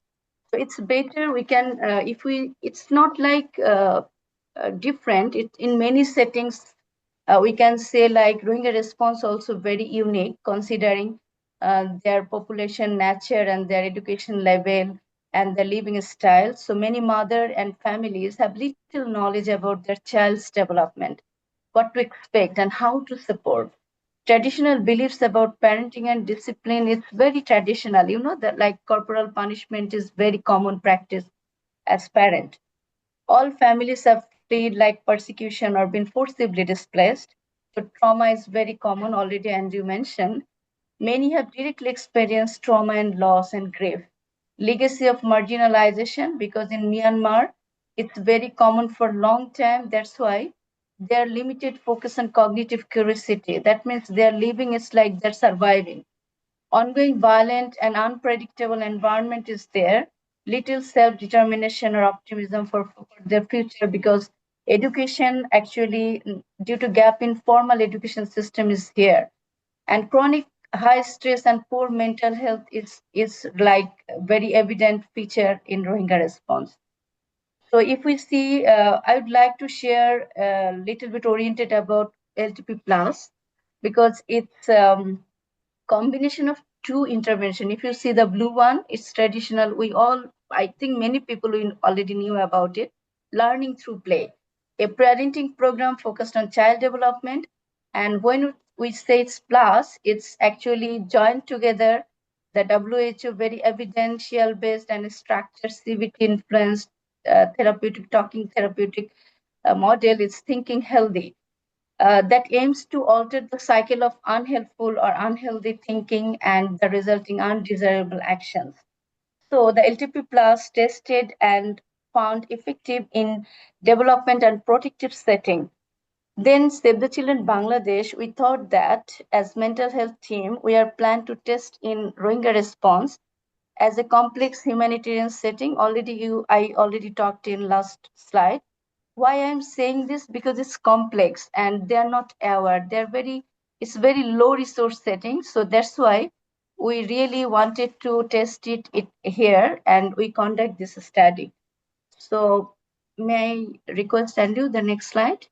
Okay, so how we delivered. It's 10 session package and each session includes child development with all the stages information from 0 to 3 years and what parents can do to support this.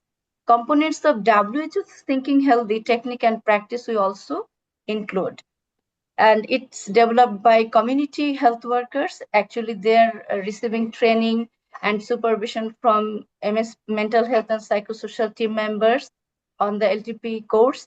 And they don't need any previous training on child development or mental health. So that way we can say it's like cost-effective intervention. We also use a calendar we developed with stages of child development and how parents can help, as well as the maternal mental health.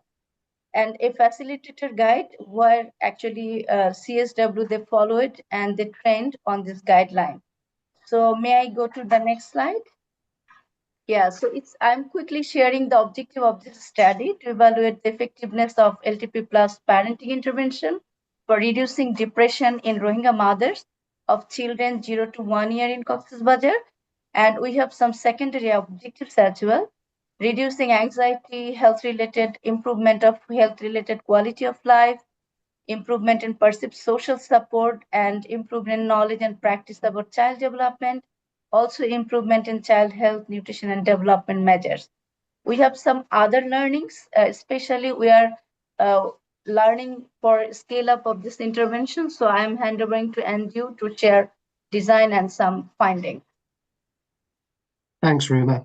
So this was a two-arm cluster randomized controlled trial, which involved 6 camps. So 3 camps were designated to intervention and 3 to control, and had 491 participants recruited at the outset. The intervention arm received the LTP plus intervention over 12 weeks, and the control group received what we might regard as standard care. And as Ruma mentioned, the intervention was delivered by community health workers with some supervision by the MHPSS officers. The participants were all maternal women that were less than 12 months postnatal. We're well aware that there's increasing evidence that this intervention can be beneficial to many other groups as well, but we had to keep this quite restricted for the purposes of the trial. We did not screen women for depression prior to the study or the intervention, I know other similar trials have done that, but we very much wanted to position this as a universal intervention, partly to avoid stigma, which would be very difficult to manage in a camp setting, but also because we felt that there was high likelihood that lots of different people could benefit from this. So from December 22 to September 23, focused mostly on research, GCP and intervention training. Ruma mentioned the facilitation guide, and we, in this setting, and particularly with working through community health workers, we had to adapt and contextualize and redevelop a very specific facilitation guide, which was quite granular and step by step. And we did that in collaboration with community members, women, and community health workers. But that's now designed and been tested as a product, which is what they used on a daily basis to facilitate sessions. In November of 2023, we piloted a whole package of the LTP sessions in a non-participating camp, so there was no contamination there. And then the intervention was delivered between February and June of 2024. So the intervention period is now completed. And there was a very low dropout rate of women attending these sessions. So obviously what we wanted to know was, is this intervention effective in this type of setting?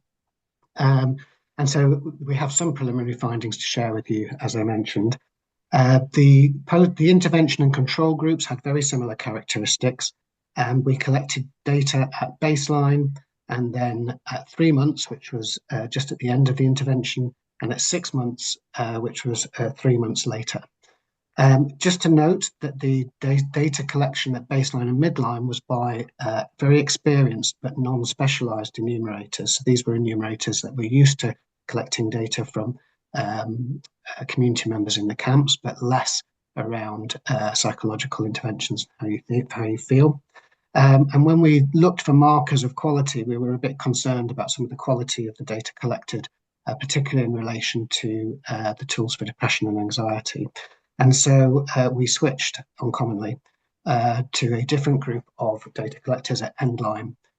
So they were postgraduate psychologists, and we felt from that we got a much more reliable and rigorous data set at Endline. And I'll come back to that in a bit. So we collected multiple data across different dimensions. Of course, for depression, we used PHQ-9, anxiety GERD-7. We also looked at quality of life and functioning, social support. We used a CAP interview for knowledge and practice. We collected data about recent childhood illness, and we collected reported child development data using ages and stages. And so this is just a snapshot of some of this.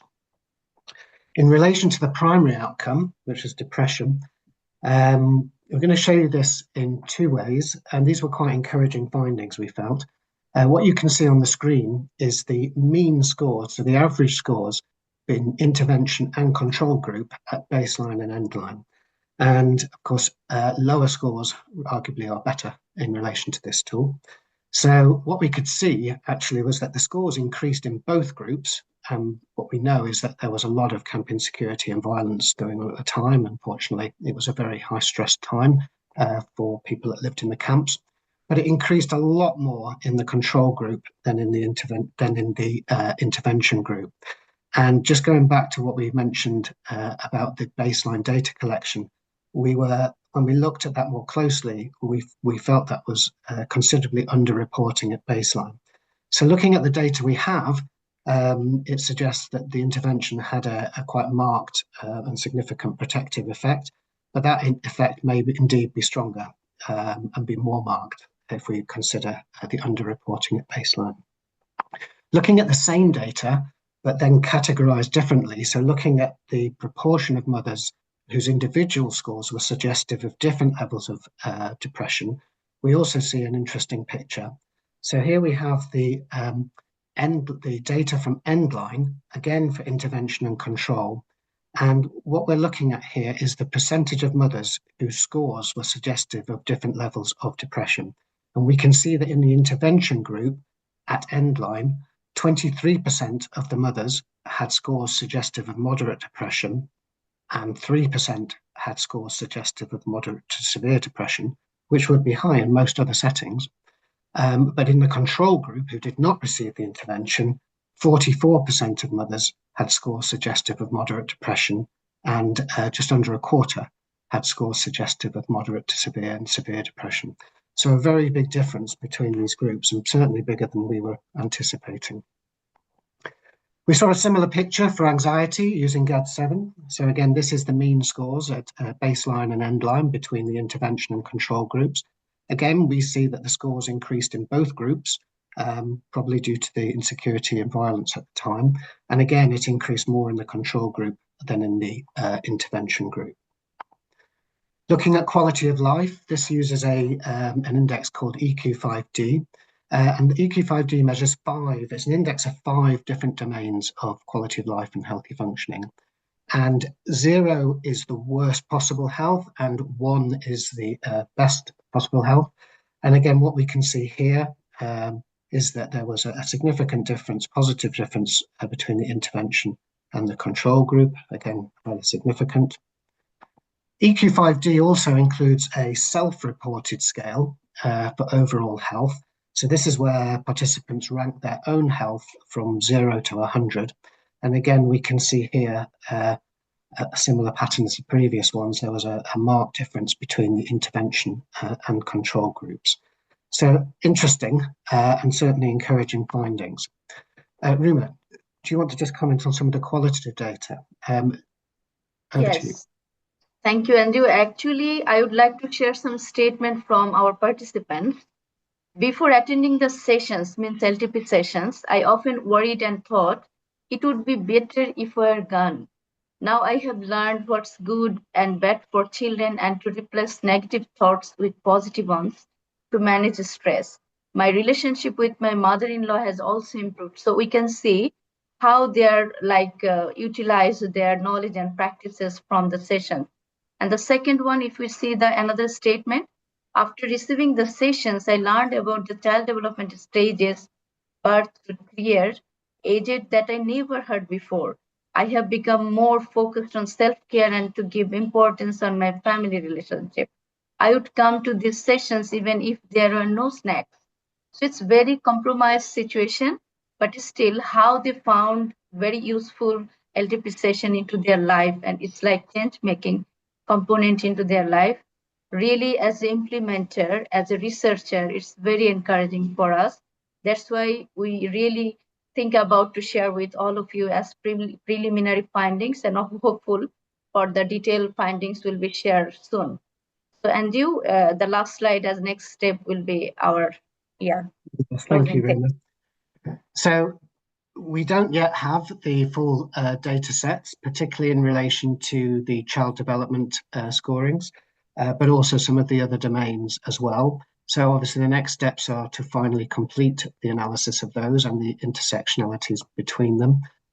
Interestingly, though, based on the preliminary findings, the authorities in Cox's Bazar, which covers over 1 to 1.5 million camp population, want to scale this up across all the camp settings. And the team are obviously looking at other applications in other settings in Bangladesh as well. And so we do have an unexpected opportunity to collect an additional data set, which would be 1 year post-intervention. And so we're very much looking forward to seeing what the findings from that will show as well. And naturally, there are lots of other things that we'd like to try and understand a bit more about as well. So particularly when we're looking at insecure settings, it would be really helpful to understand if similar benefits can be achieved with a shorter intervention period. It would be great to try and understand more about how long the benefits last and how long improvements are measurable at. And we're very mindful, of course, as well, that some of the subsequent effects on child health, development and behaviours may also take longer before the full benefits of that could be measured.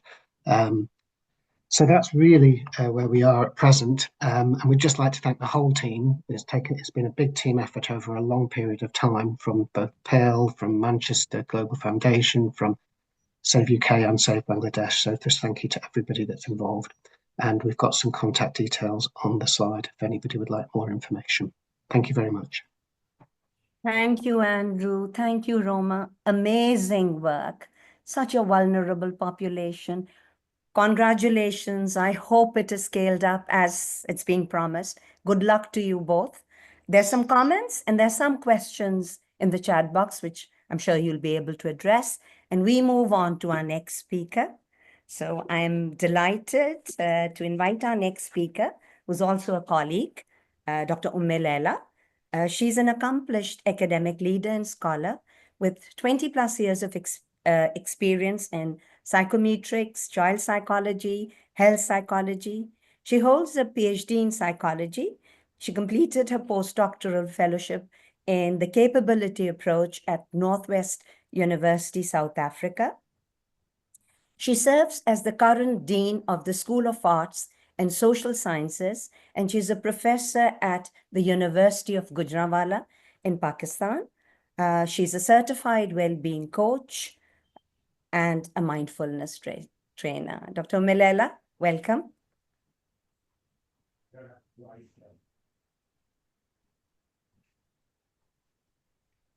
You're mute, Rabia.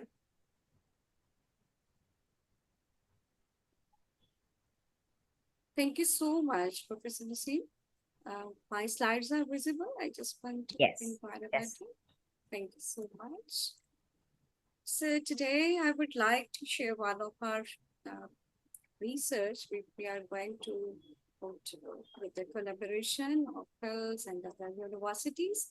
This is actually cultural adaptation and randomized control trial for the parent evaluation of an online parenting intervention. Dr. Leila, a little bit louder. It's a little faint. Okay. Thank you. Thank you. All right. Am I audible now? Can it be a little louder? Okay. Is it clear now? It's better, much better. Thank you. Okay. Thank you so much. All right. So I would like to present in the presentation mode. Fine. I would like to share the background of this research, which we are going to hold over here. Sorry. Just a minute, I couldn't see it, my slides.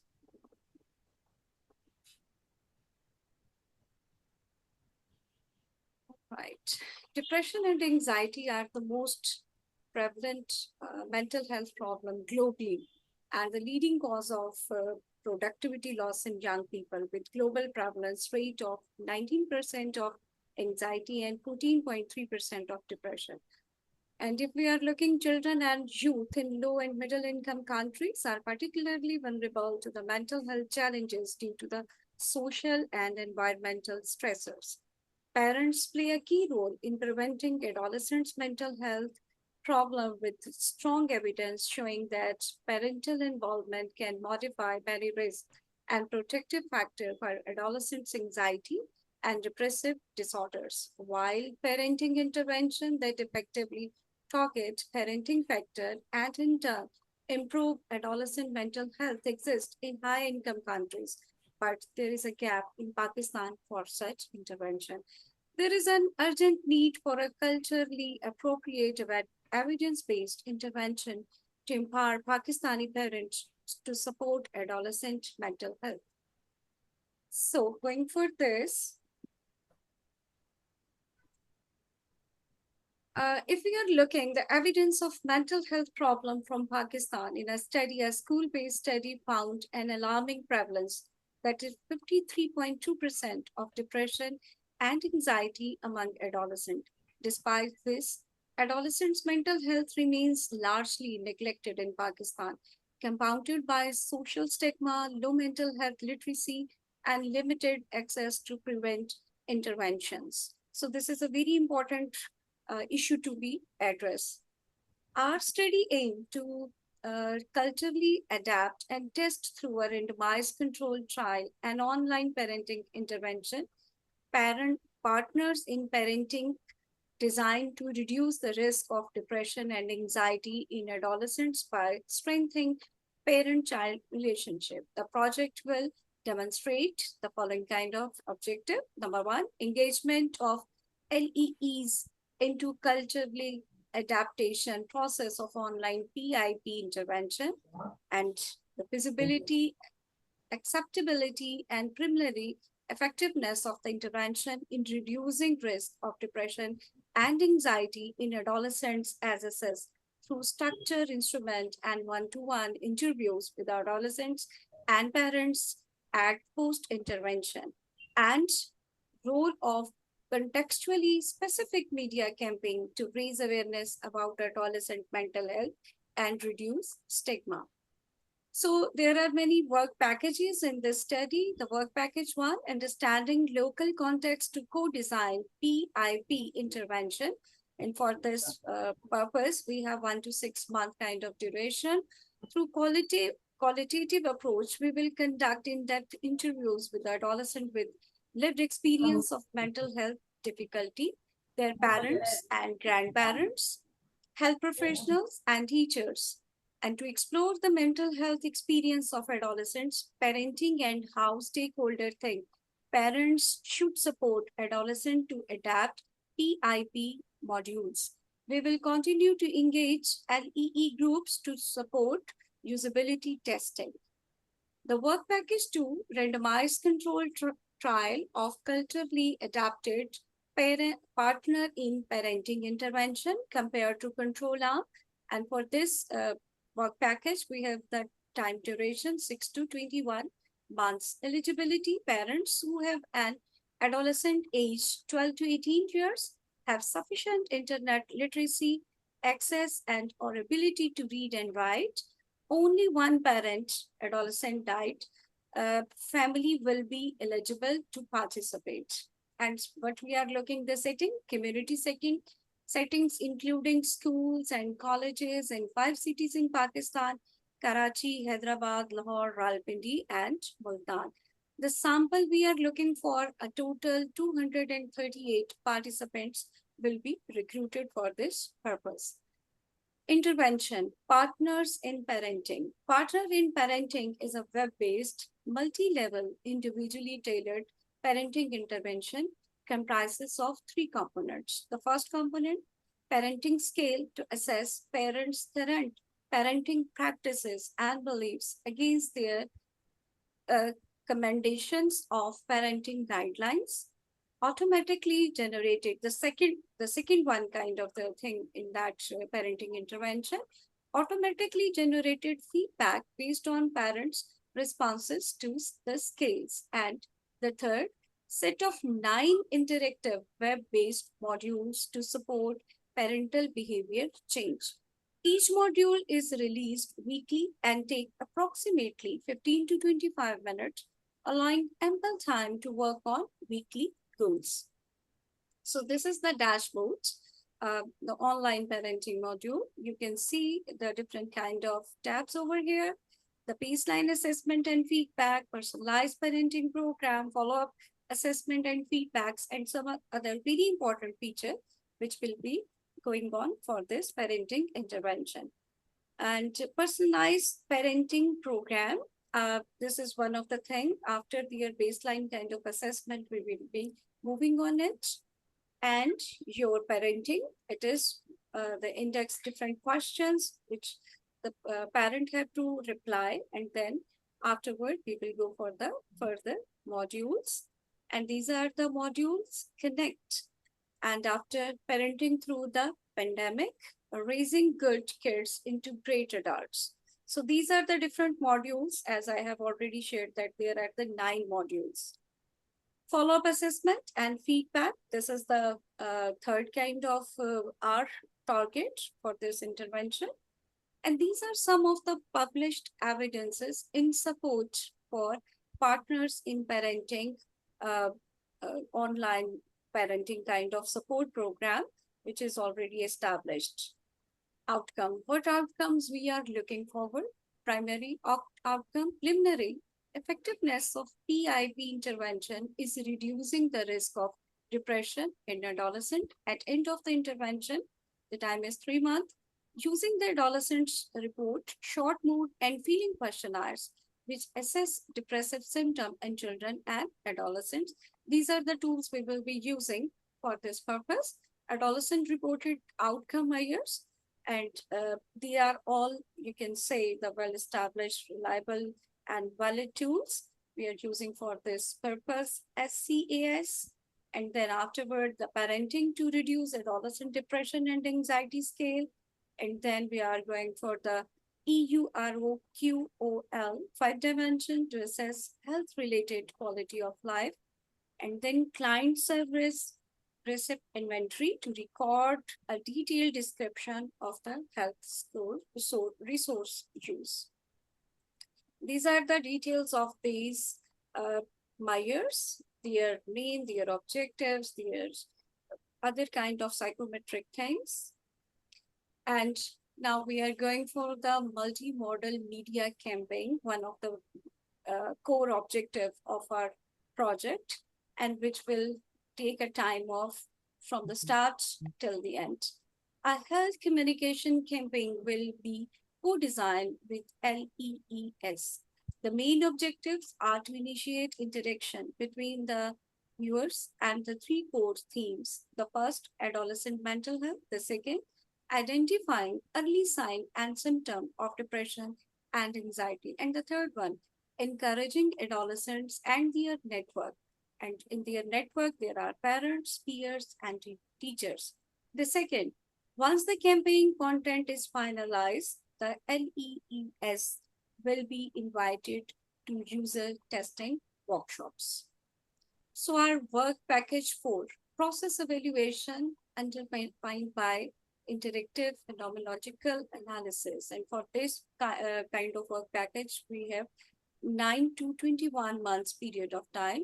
This involves semi-structured interviews with adolescents and their parents from the intervention arm and research team to explore their experiences of engaging in the intervention and their views on its culture appropriateness in empowering them to support adolescent mental health, reduce depression and anxiety amongst adolescents, and improve parenting relationship. So these are the references we have used for all these things, the published kind of thing, for the background and other things. Thank you so much for time and attention. Any question, it will be helpful for me to get Thank you, more feedback. Dr. Omelela, spot on time. And thank you for this amazing work you're doing. Again, a very vulnerable group, this age range, bringing digital technology. We'll be very keen next year to hear about the outcomes, the results, how you've progressed with this work. So any comments can go on the chat box. I am now very excited to invite a very young psychiatrist, very dynamic. She's called Dr. Roop Zainab. She's a psychiatrist and a psychotherapist. She specializes in early childhood mental health and leads the Healing Triad, Pakistan, which is an organization dedicated to advancing mental health awareness and services in Pakistan. As a medical doctor with a postgraduate qualification from the Royal College of Psychiatrists, she's also a trained psychotherapist with expertise in the management of psychotrauma. She's a distinguished fellow of the 0 to 3 Fellowship, a US national program dedicated to early childhood development. Currently, she's collaborating with the Health Services Academy to establish infant and early childhood mental health and development services in Pakistan. Welcome, Roop. Over to you. Thank you so much, Professor Naseem, for taking the time to read that very average resume. But I think it's been a really humbling experience to attend the parts of the conference that I have so far, and I won't profess to know much. And I'd rather, I think, will speak from my experience as a parent and share with you some of the things and the work that we've done that I've learned from individually, and as well as the work that we've done in collaboration with PIL most recently.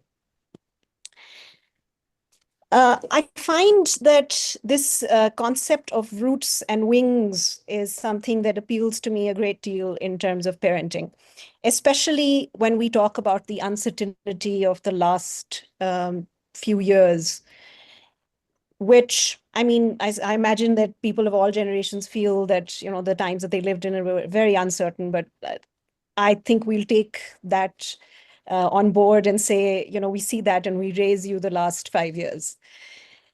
So before I go any further, and please let me know if you can see what is written here. We can, This yes. was a really humbling experience for me to ask 5-year-olds what their advice for parents was. So I spoke to some 5-year-olds who wanted to know what I was doing, and I said I was going to talk to some parents about how they could be better parents. And this is the advice that 5-year-olds gave me. I'll give you a minute to read it out. You need to move the next Yeah, you slide. need to change your slide. It has changed for me, I think. Not- No, Nope, you're still on the first slide. the title slide, yes. Okay, let's see. Okay, so I mean, I'll read it out to you because it seems that it's for some reason paused my slides.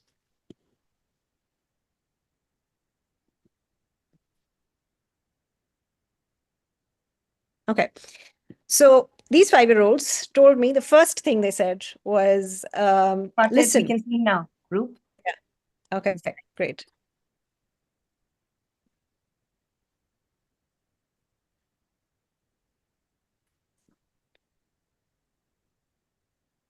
And as you go through the list, make you it see, larger, please? Can you kindly make it larger, the text? I'll tell you what, I'll read it out to you, and hopefully that'll help. So the first piece of advice was listen to your kids. Give them good food and sweet treat days, like popsicle days. Donate stuff. Teach them to share things. Let them run in the rain. And during screen time, ask them to pause and play something or draw. Only let them eat out sometimes, because that can make you sick. Parents should not get very loud when they are angry, and they should not shout. And when moms shout, it makes kids cry. Parents should be careful with their kids, especially if their kids are allergic to things. Parents should let kids do acrobatics and other exercises. Kids should not, and then this is where I said, okay, you must have some advice for kids as well. And what I heard was kids should not go with other men's, because I mean, you can't teach grammar to a 5-year-old, but unless they're their family members. And girls can still be safe, but not strangers unless they're your family's friends. And most importantly, kids should get invited to conferences. So as you can see, ladies and gentlemen, this is quite a comprehensive list. It covers philanthropy, mental health, physical health, relational health. And I think for me, at least, and I don't know if that's true of you, it was quite a humbling experience to get together and think about how to do this best. And it turns out that they are actually still pretty sure of how things should be done. And maybe the people that should be part of this conversation are perhaps not always made part of the conversation. So I thought that this would be a really, really important thing to share with you. So I have a question, and because I want this very much to be sort of a conversation that I have with all of these incredibly learned people, what do you think, if you can see this list now of people, what do you think these individuals have in common? And if you could just drop your answers in the chat box and I'll take a look, or if maybe someone could read it out to me.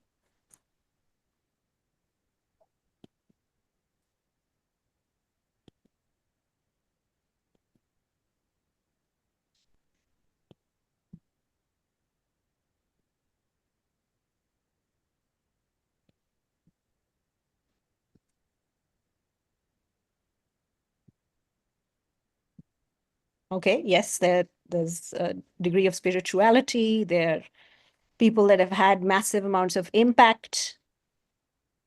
And somebody who had already had the cheat code has said single parent. Yes, they're leaders. So I think we can all agree that these are individuals that have had massive amounts of impact in the world and are, as somebody just said, considered superior beings. The most interesting thing, ladies and gentlemen, in our current context that I learned about these individuals is the fact that they were not, in fact, raised by their birth parents. Their biological parents were not involved in their rearing. They were reared by other family members, foster parents, parents that were very dedicated, very loving, very engaged, very involved, but not their biological parents. And the reason that to me this is so remarkable is that as children, by and large, are raised by biological parents, and as parents, we have this biological imperative to think of ourselves as being the most important people. And I just thought, once again, that we would start from a place of humility and understand that our role in providing children with roots and wings may not be as vast and intense and far-reaching as we might think. Because it is possible to be moral, ethical, caring, reformers with great impact on the planet with no biological parents involved. So children, as you can now see, do need roots and wings. And parents, I think, would be best served to think of themselves as being soil and air. So how do we give them wings? Because we want our children to soar and fly and reach all these dizzying heights that perhaps we, for generations, have been wishing for, and each generation should fly to a higher sky. Some of these things, and these findings are research backed, and there's loads of meta-analyses that talk about this. But wings, from my understanding, is something that comes from having love that is expressed and unconditional. It comes from, now I call to your mind the example of the baby bird that jumps from the nest. And the bravery here is not the bravery of the baby bird, because that bird is unaware of the risks of falling to the ground, but the bravery of the parent who knows what can happen if you do not have wings and you crash to the ground from a 50-foot tree. So the bravery is in the parent that has to be exhibited, it has to be shown, it has to be expressed. And then coping is something that will help when, if heaven forbid, you do actually crash, because sometimes that can happen even when you do have wings. And sometimes, a lot of the times, it can happen to parents. And coping is a skill that can be learned and it can be taught, as long as we have, once again, the humility to know that we do not know everything and not all of what we believe we know is correct. The next, I think, example would be for parents to think of themselves as soil. Soil does not discriminate with the plant.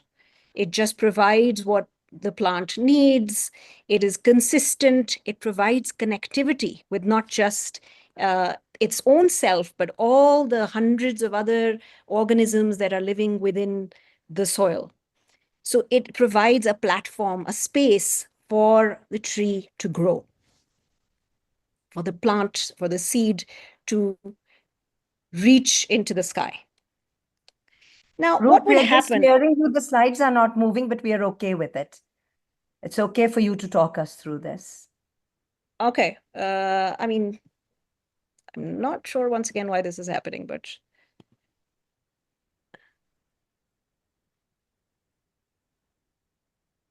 give me a second.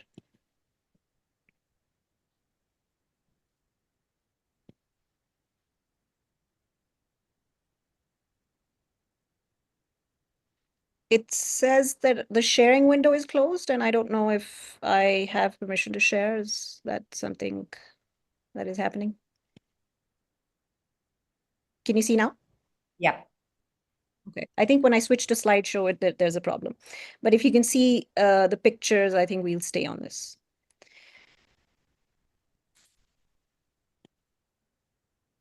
So this is what we were talking about, of soil being stable, consistent, and providing a space for connection. Now imagine what it would look like if there was a certain degree of uncertainty, instability in where the plant was trying to grow. If you were a gardener, would you be willing to put your plant on or plant it in a place where there were constant thunderstorms, or build a brain on blocks that were unsteady? So building new brains, we now understand as parents, and many of us here are scientists that are aware of this, but we understand that building new brains begins in utero. And perhaps even before, we understand that the uterus is an environment that has to be cultivated to be a place in which a seed can be planted. And major brain development takes place in the first 3 years of life. So in fact, if we take it a little bit further than the first 5 years of life. And when this development is happening in the first 5 years of life, including the time that the child has spent in utero, there are 1 million new neural connections happening every second. Something that I'm sure many of our colleagues are aware of, but a newborn's brain has more neurons than there are stars in the galaxy. And still areas in the world where we unfortunately believe that children are blank slates for us to scribble on, to write whatever we'd like, which obviously is quite unfortunate. So when we talk about the concept of uncertainty and how it can be something that is not the right space to build a brain in. And when you're doing 90% of your brain development in the first 5 years of life, you want to look at where is this brain growing, in what environment, what kind of soil, what kind of air, what kind of body is this brain growing in. So let's talk about this. In the last 3, maybe 5 years, can you maybe drop a message for me and let me, just as a broad overview, know what kind of uncertainties in your environments, personal, professional, global, political, have you been exposed to? Roop, we need to keep a watch on the time as well. So you're over your time, but you can have a couple of more minutes. Okay. So when we talk about uncertainty, right, and we've talked about how parents also matter, we realized that they are only one component of the environment, right? So we believe in the activity-dependent nature of neural development, and 2, in parents beginning to understand their own trauma, their own resilience, both, so not just trauma, and mapping it out. And starting to learn that where there is intergenerational or transgenerational trauma, there's also intergenerational wisdom, and it's in our genes and in our DNA. And when we would like to be soil and be air to allow for roots and wings, we would need to identify what is trauma and what is stress. So we don't want soil to do everything. And we know that air alone, no matter how powerful it is, will not do everything. We know when to stop and let go, when to let the bird fly, and to understand what it looks like to parent beyond behaviorism and authority. And finally, we want to talk about how to raise the village that will raise the child. So to allow for a myriad of connections. And in this, I'll just take a minute to talk about, we were engaged in an endeavor called the Baby Matters Conference with PIL, which we ran on 3 basic principles where we wanted to talk about infant and early childhood mental health in order to create spaces in which we talked about prevention, connection, and treatment in the early childhood space. Some of the outcomes were, because we were talking about prevention, and the outcomes are there as well, so I'll just kind of narrate a little bit. We did this conference on what we called the honeybee model. So the honeybee model involved in engaging experts from around the world, much like yourselves, and inviting them to a hive in the center in Islamabad and telling them a little bit about ourselves and the work that is happening in Pakistan, and then distributing these honeybees, the experts, to different areas in Pakistan and asking them to share their expertise and teach skills to not just other experts, but parents, educators, policymakers, health professionals, to provide a space for connection and to understand the intersectionality of babies mattering to everybody that babies come in connection with. Sorry, Roop, another minute, last 1 minute. Yeah. To finish up. Yeah. So we were very lucky, and we were able to achieve these 10 goals, which I've put up in front of you. And we were able to create these connections, interestingly and luckily enough, with a lot of support from PIL as well, which we think are connections that we would like to maintain. And we'll be going back and re-examining the outcomes and of all of these programs that we've begun in about 2 years' time. And I'd like to end this with extending an invitation to the rest of the experts here to join us the next time that this happens, but also to take a minute to look at this piece of poetry from Khalil Gibran, which I think is an important piece for anybody that's working with parents or thinking about parenting. Thank you very much. Thank you, Roop. The presentation will be shared so people can read it later. But thank you. Good luck with all the good work you are doing. And over to Andrew now to introduce our last speaker. Andrew?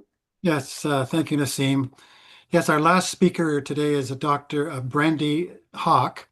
And we're very pleased, Brandy, to have you back again this year. We've appreciated the earlier talks and delighted to have you back. Brandy has earned her PhD in clinical and developmental psychology from the University of Pittsburgh. She is currently a licensed psychologist at the Care Center within the UC Davis Children's Hospital. She's a co-developer of Parent-Child Care, a brief dyadic parenting intervention. She is the clinical manager of programs providing nationwide PC care training and offering PC care services for children to improve the quality of visits with reunifying parents, relationships with resource parents, and interactions at school. Through collaborations, she is also developing a cultural and language adaptations of PC care to better support parents. Again, welcome, Brandy, and go ahead. Thank you so much for allowing me to come back this year. I am going to share my screen real quick. All right. So I've been so privileged to be here in previous years to talk about PC care. And this year I am just incredibly excited to share with you not necessarily new research that we've been doing, but something we created based on the research that we've been doing over the last few years. So I'm going to talk about how we have tried to expand access and fun for families with the PC Care Learning Center. So just a brief background, PC Care was developed in 2016 by my colleagues, Dr. Susan Timmer, Lindsay Armandaris, and myself. It is a 7-session parenting intervention for 1 to 10-year-olds. And we use teaching and live coaching to help caregivers and children practice positive communication, regulation, and behavior management. We've also, as Dr. Reeser McDowell explained, just finished a pilot that found it to be successful and consistent with cultural values for refugee families from Afghanistan and Ukraine. And so what we wanted to do in creating PC Care was to increase access to services for folks who don't usually get enough access. We did this by creating a brief intervention, by certifying non-mental health professionals so anyone can be certified in PC Care, and creating it so that it would qualify as prevention. And this worked. We've increased access, certainly, but concerns persist anyway. We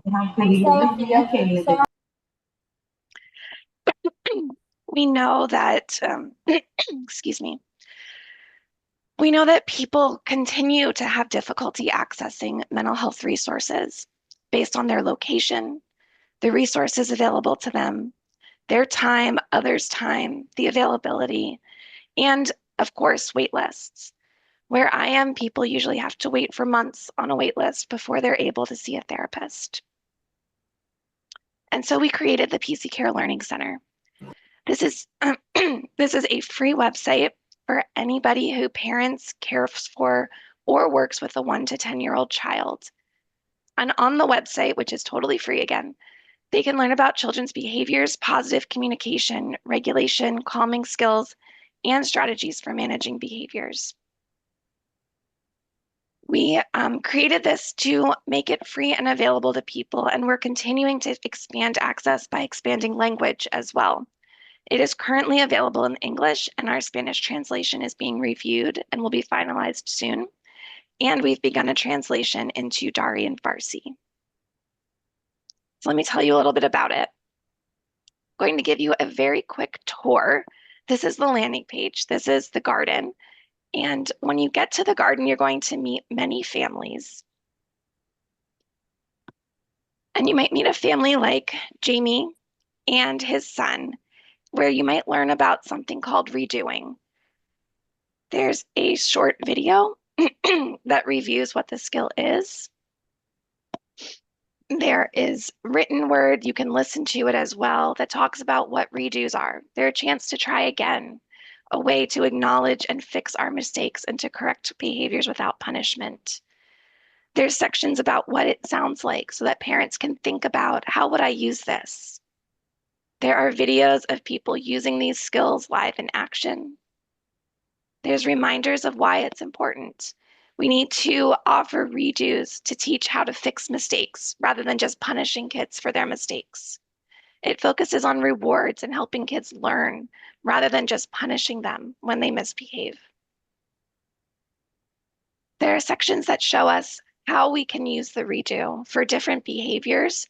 We picked some of the most common difficult behaviors that families come to us with, and some very specific positive goals that many of our families have as well. If you click on one of these, like reducing parent stress and frustration, you're going to see, what do I want to see instead? And how can I use this skill? And then what's the purpose of this skill? And then we want to remind parents to pay attention to their words. All of the skills have little notes of ways that we want to be very thoughtful in how we use them. And then we have voices of real caregivers that gave their information about how they use these skills at home. Little quizzes, and then ideas for fun activities, how you can practice these things at home. And then a reflection area where caregivers can think about the skill that they learned, and they can send their reflection to themselves, to a provider, someone that they're working with.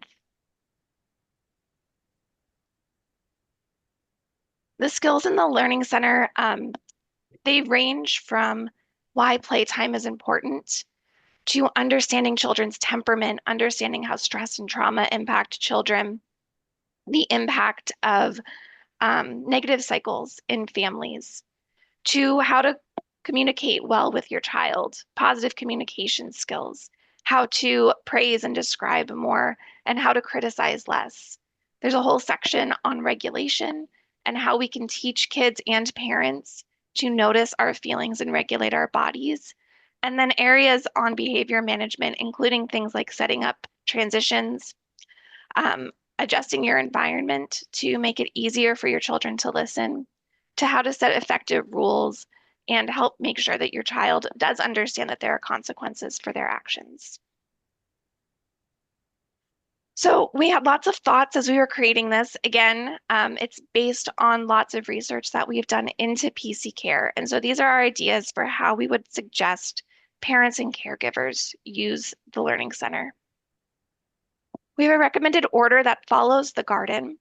We want to start with playtime because we think that play is the foundation for parent-child relationships.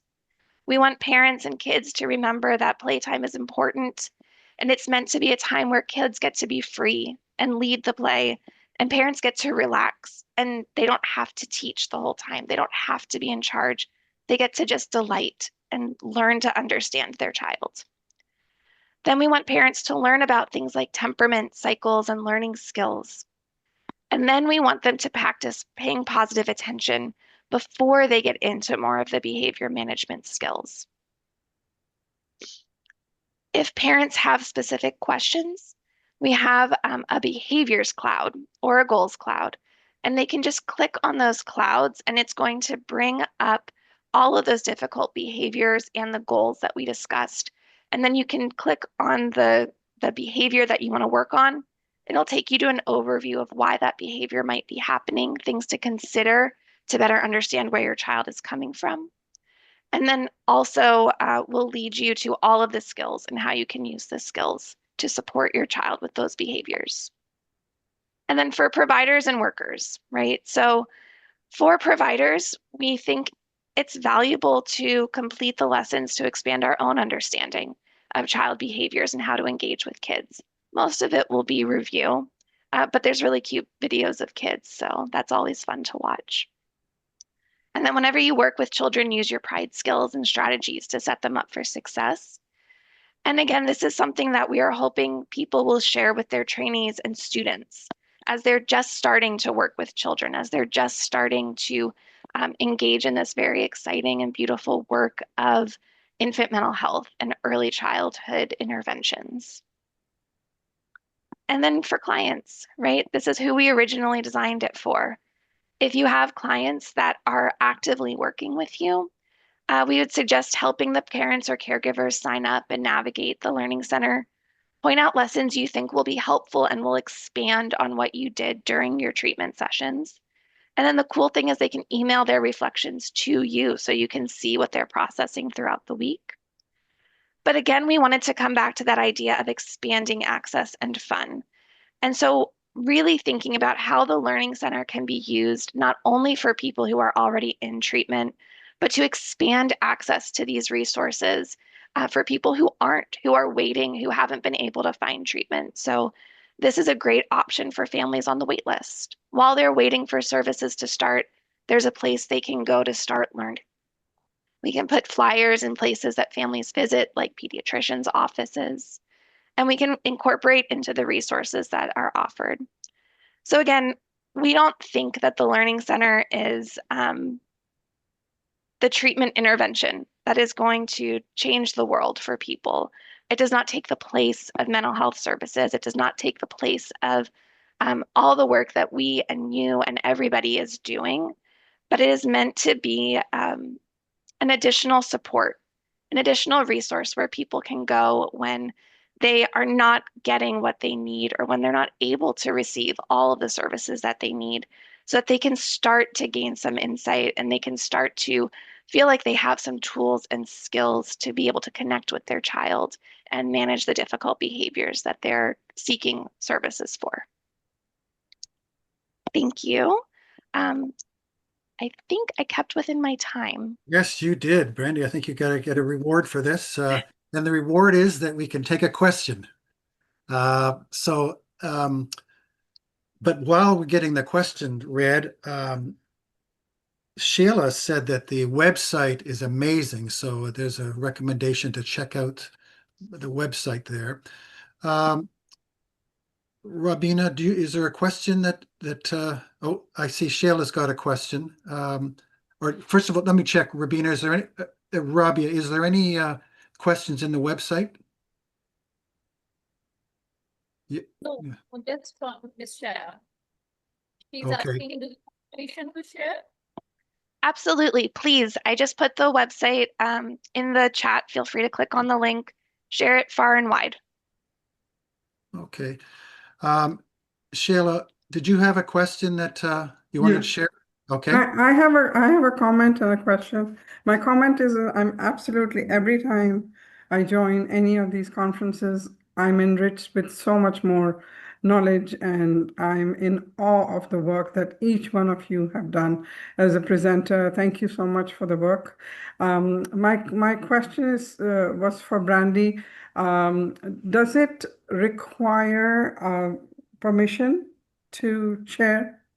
No, not at all. No, okay. It is a totally free and open website. You don't even need to register Okay. to use it. So please. Brilliant, brilliant. It can be such a great resource for a lot of families, parents, caregivers, guardians. I'm thrilled to see this. Thank you once again. Thank you so much. Okay, very good. Well, Brandy, thank you for another outstanding presentation. We sense your humility on this, but it really seems to me that as an enhancement of other services, I mean, you correctly, I think, said what lane you're in and what you're doing and how this can be supportive. But what a wonderful service you're developing and providing. Well done. So thank you very much again. So folks, Brandy's was the last presentation for today, and we'll close off this session with closing remarks by Naseem. Okay, Naseem? Thank you, Andrew. I mean, what do I say? Amazing conference. Thought-provoking, very powerful. But like you said earlier, Andrew, that today we've heard what spans across countries, continents, cultures, contexts. But the one thing that comes out, it was across all the presentations, the transformative power of parenting. We saw that across presentations. And I've just penned down my few thoughts from the presentations. So we heard how even simple tools like an LTP calendar can become such an inclusive support for people with difficulties, differences, disabilities. We were reminded today of the power of routine and ritual. We went from the Rohingya camps, Cox's Bazar, Bangladesh, to digital innovations in Pakistan, both improving parenting interventions, improving mental health in moms and in young adolescents. Climate change crisis that we face, we were reminded that how do we modify what the new interventions should be for the children who are going to live in this new world. Roots and Wings beautifully showed us how we give children strength, security, courage. From Nepal to PC Care, we learned how creativity, cultural adaptations can make parenting support engaging and scalable.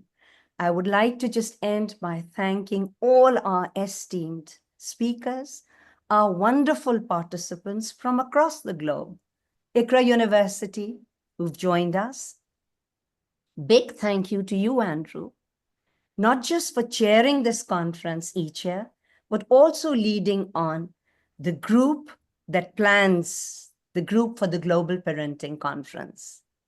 Big thank you to Rabia. Beautifully, wonderfully, on the dot, Rabia has been managing this and the team. We would love to see all of you back tomorrow, same time for the second day of this conference. And I'll just leave it. Nusrat is here. So Nusrat, any last words to just finally close it? No, You want excellent, excellent day. We look forward to seeing you all tomorrow, and we'll take it from there. Bye-bye, everybody. Take care. See you Thank tomorrow. you. Tomorrow, same time. Okay. Bye-bye. Love.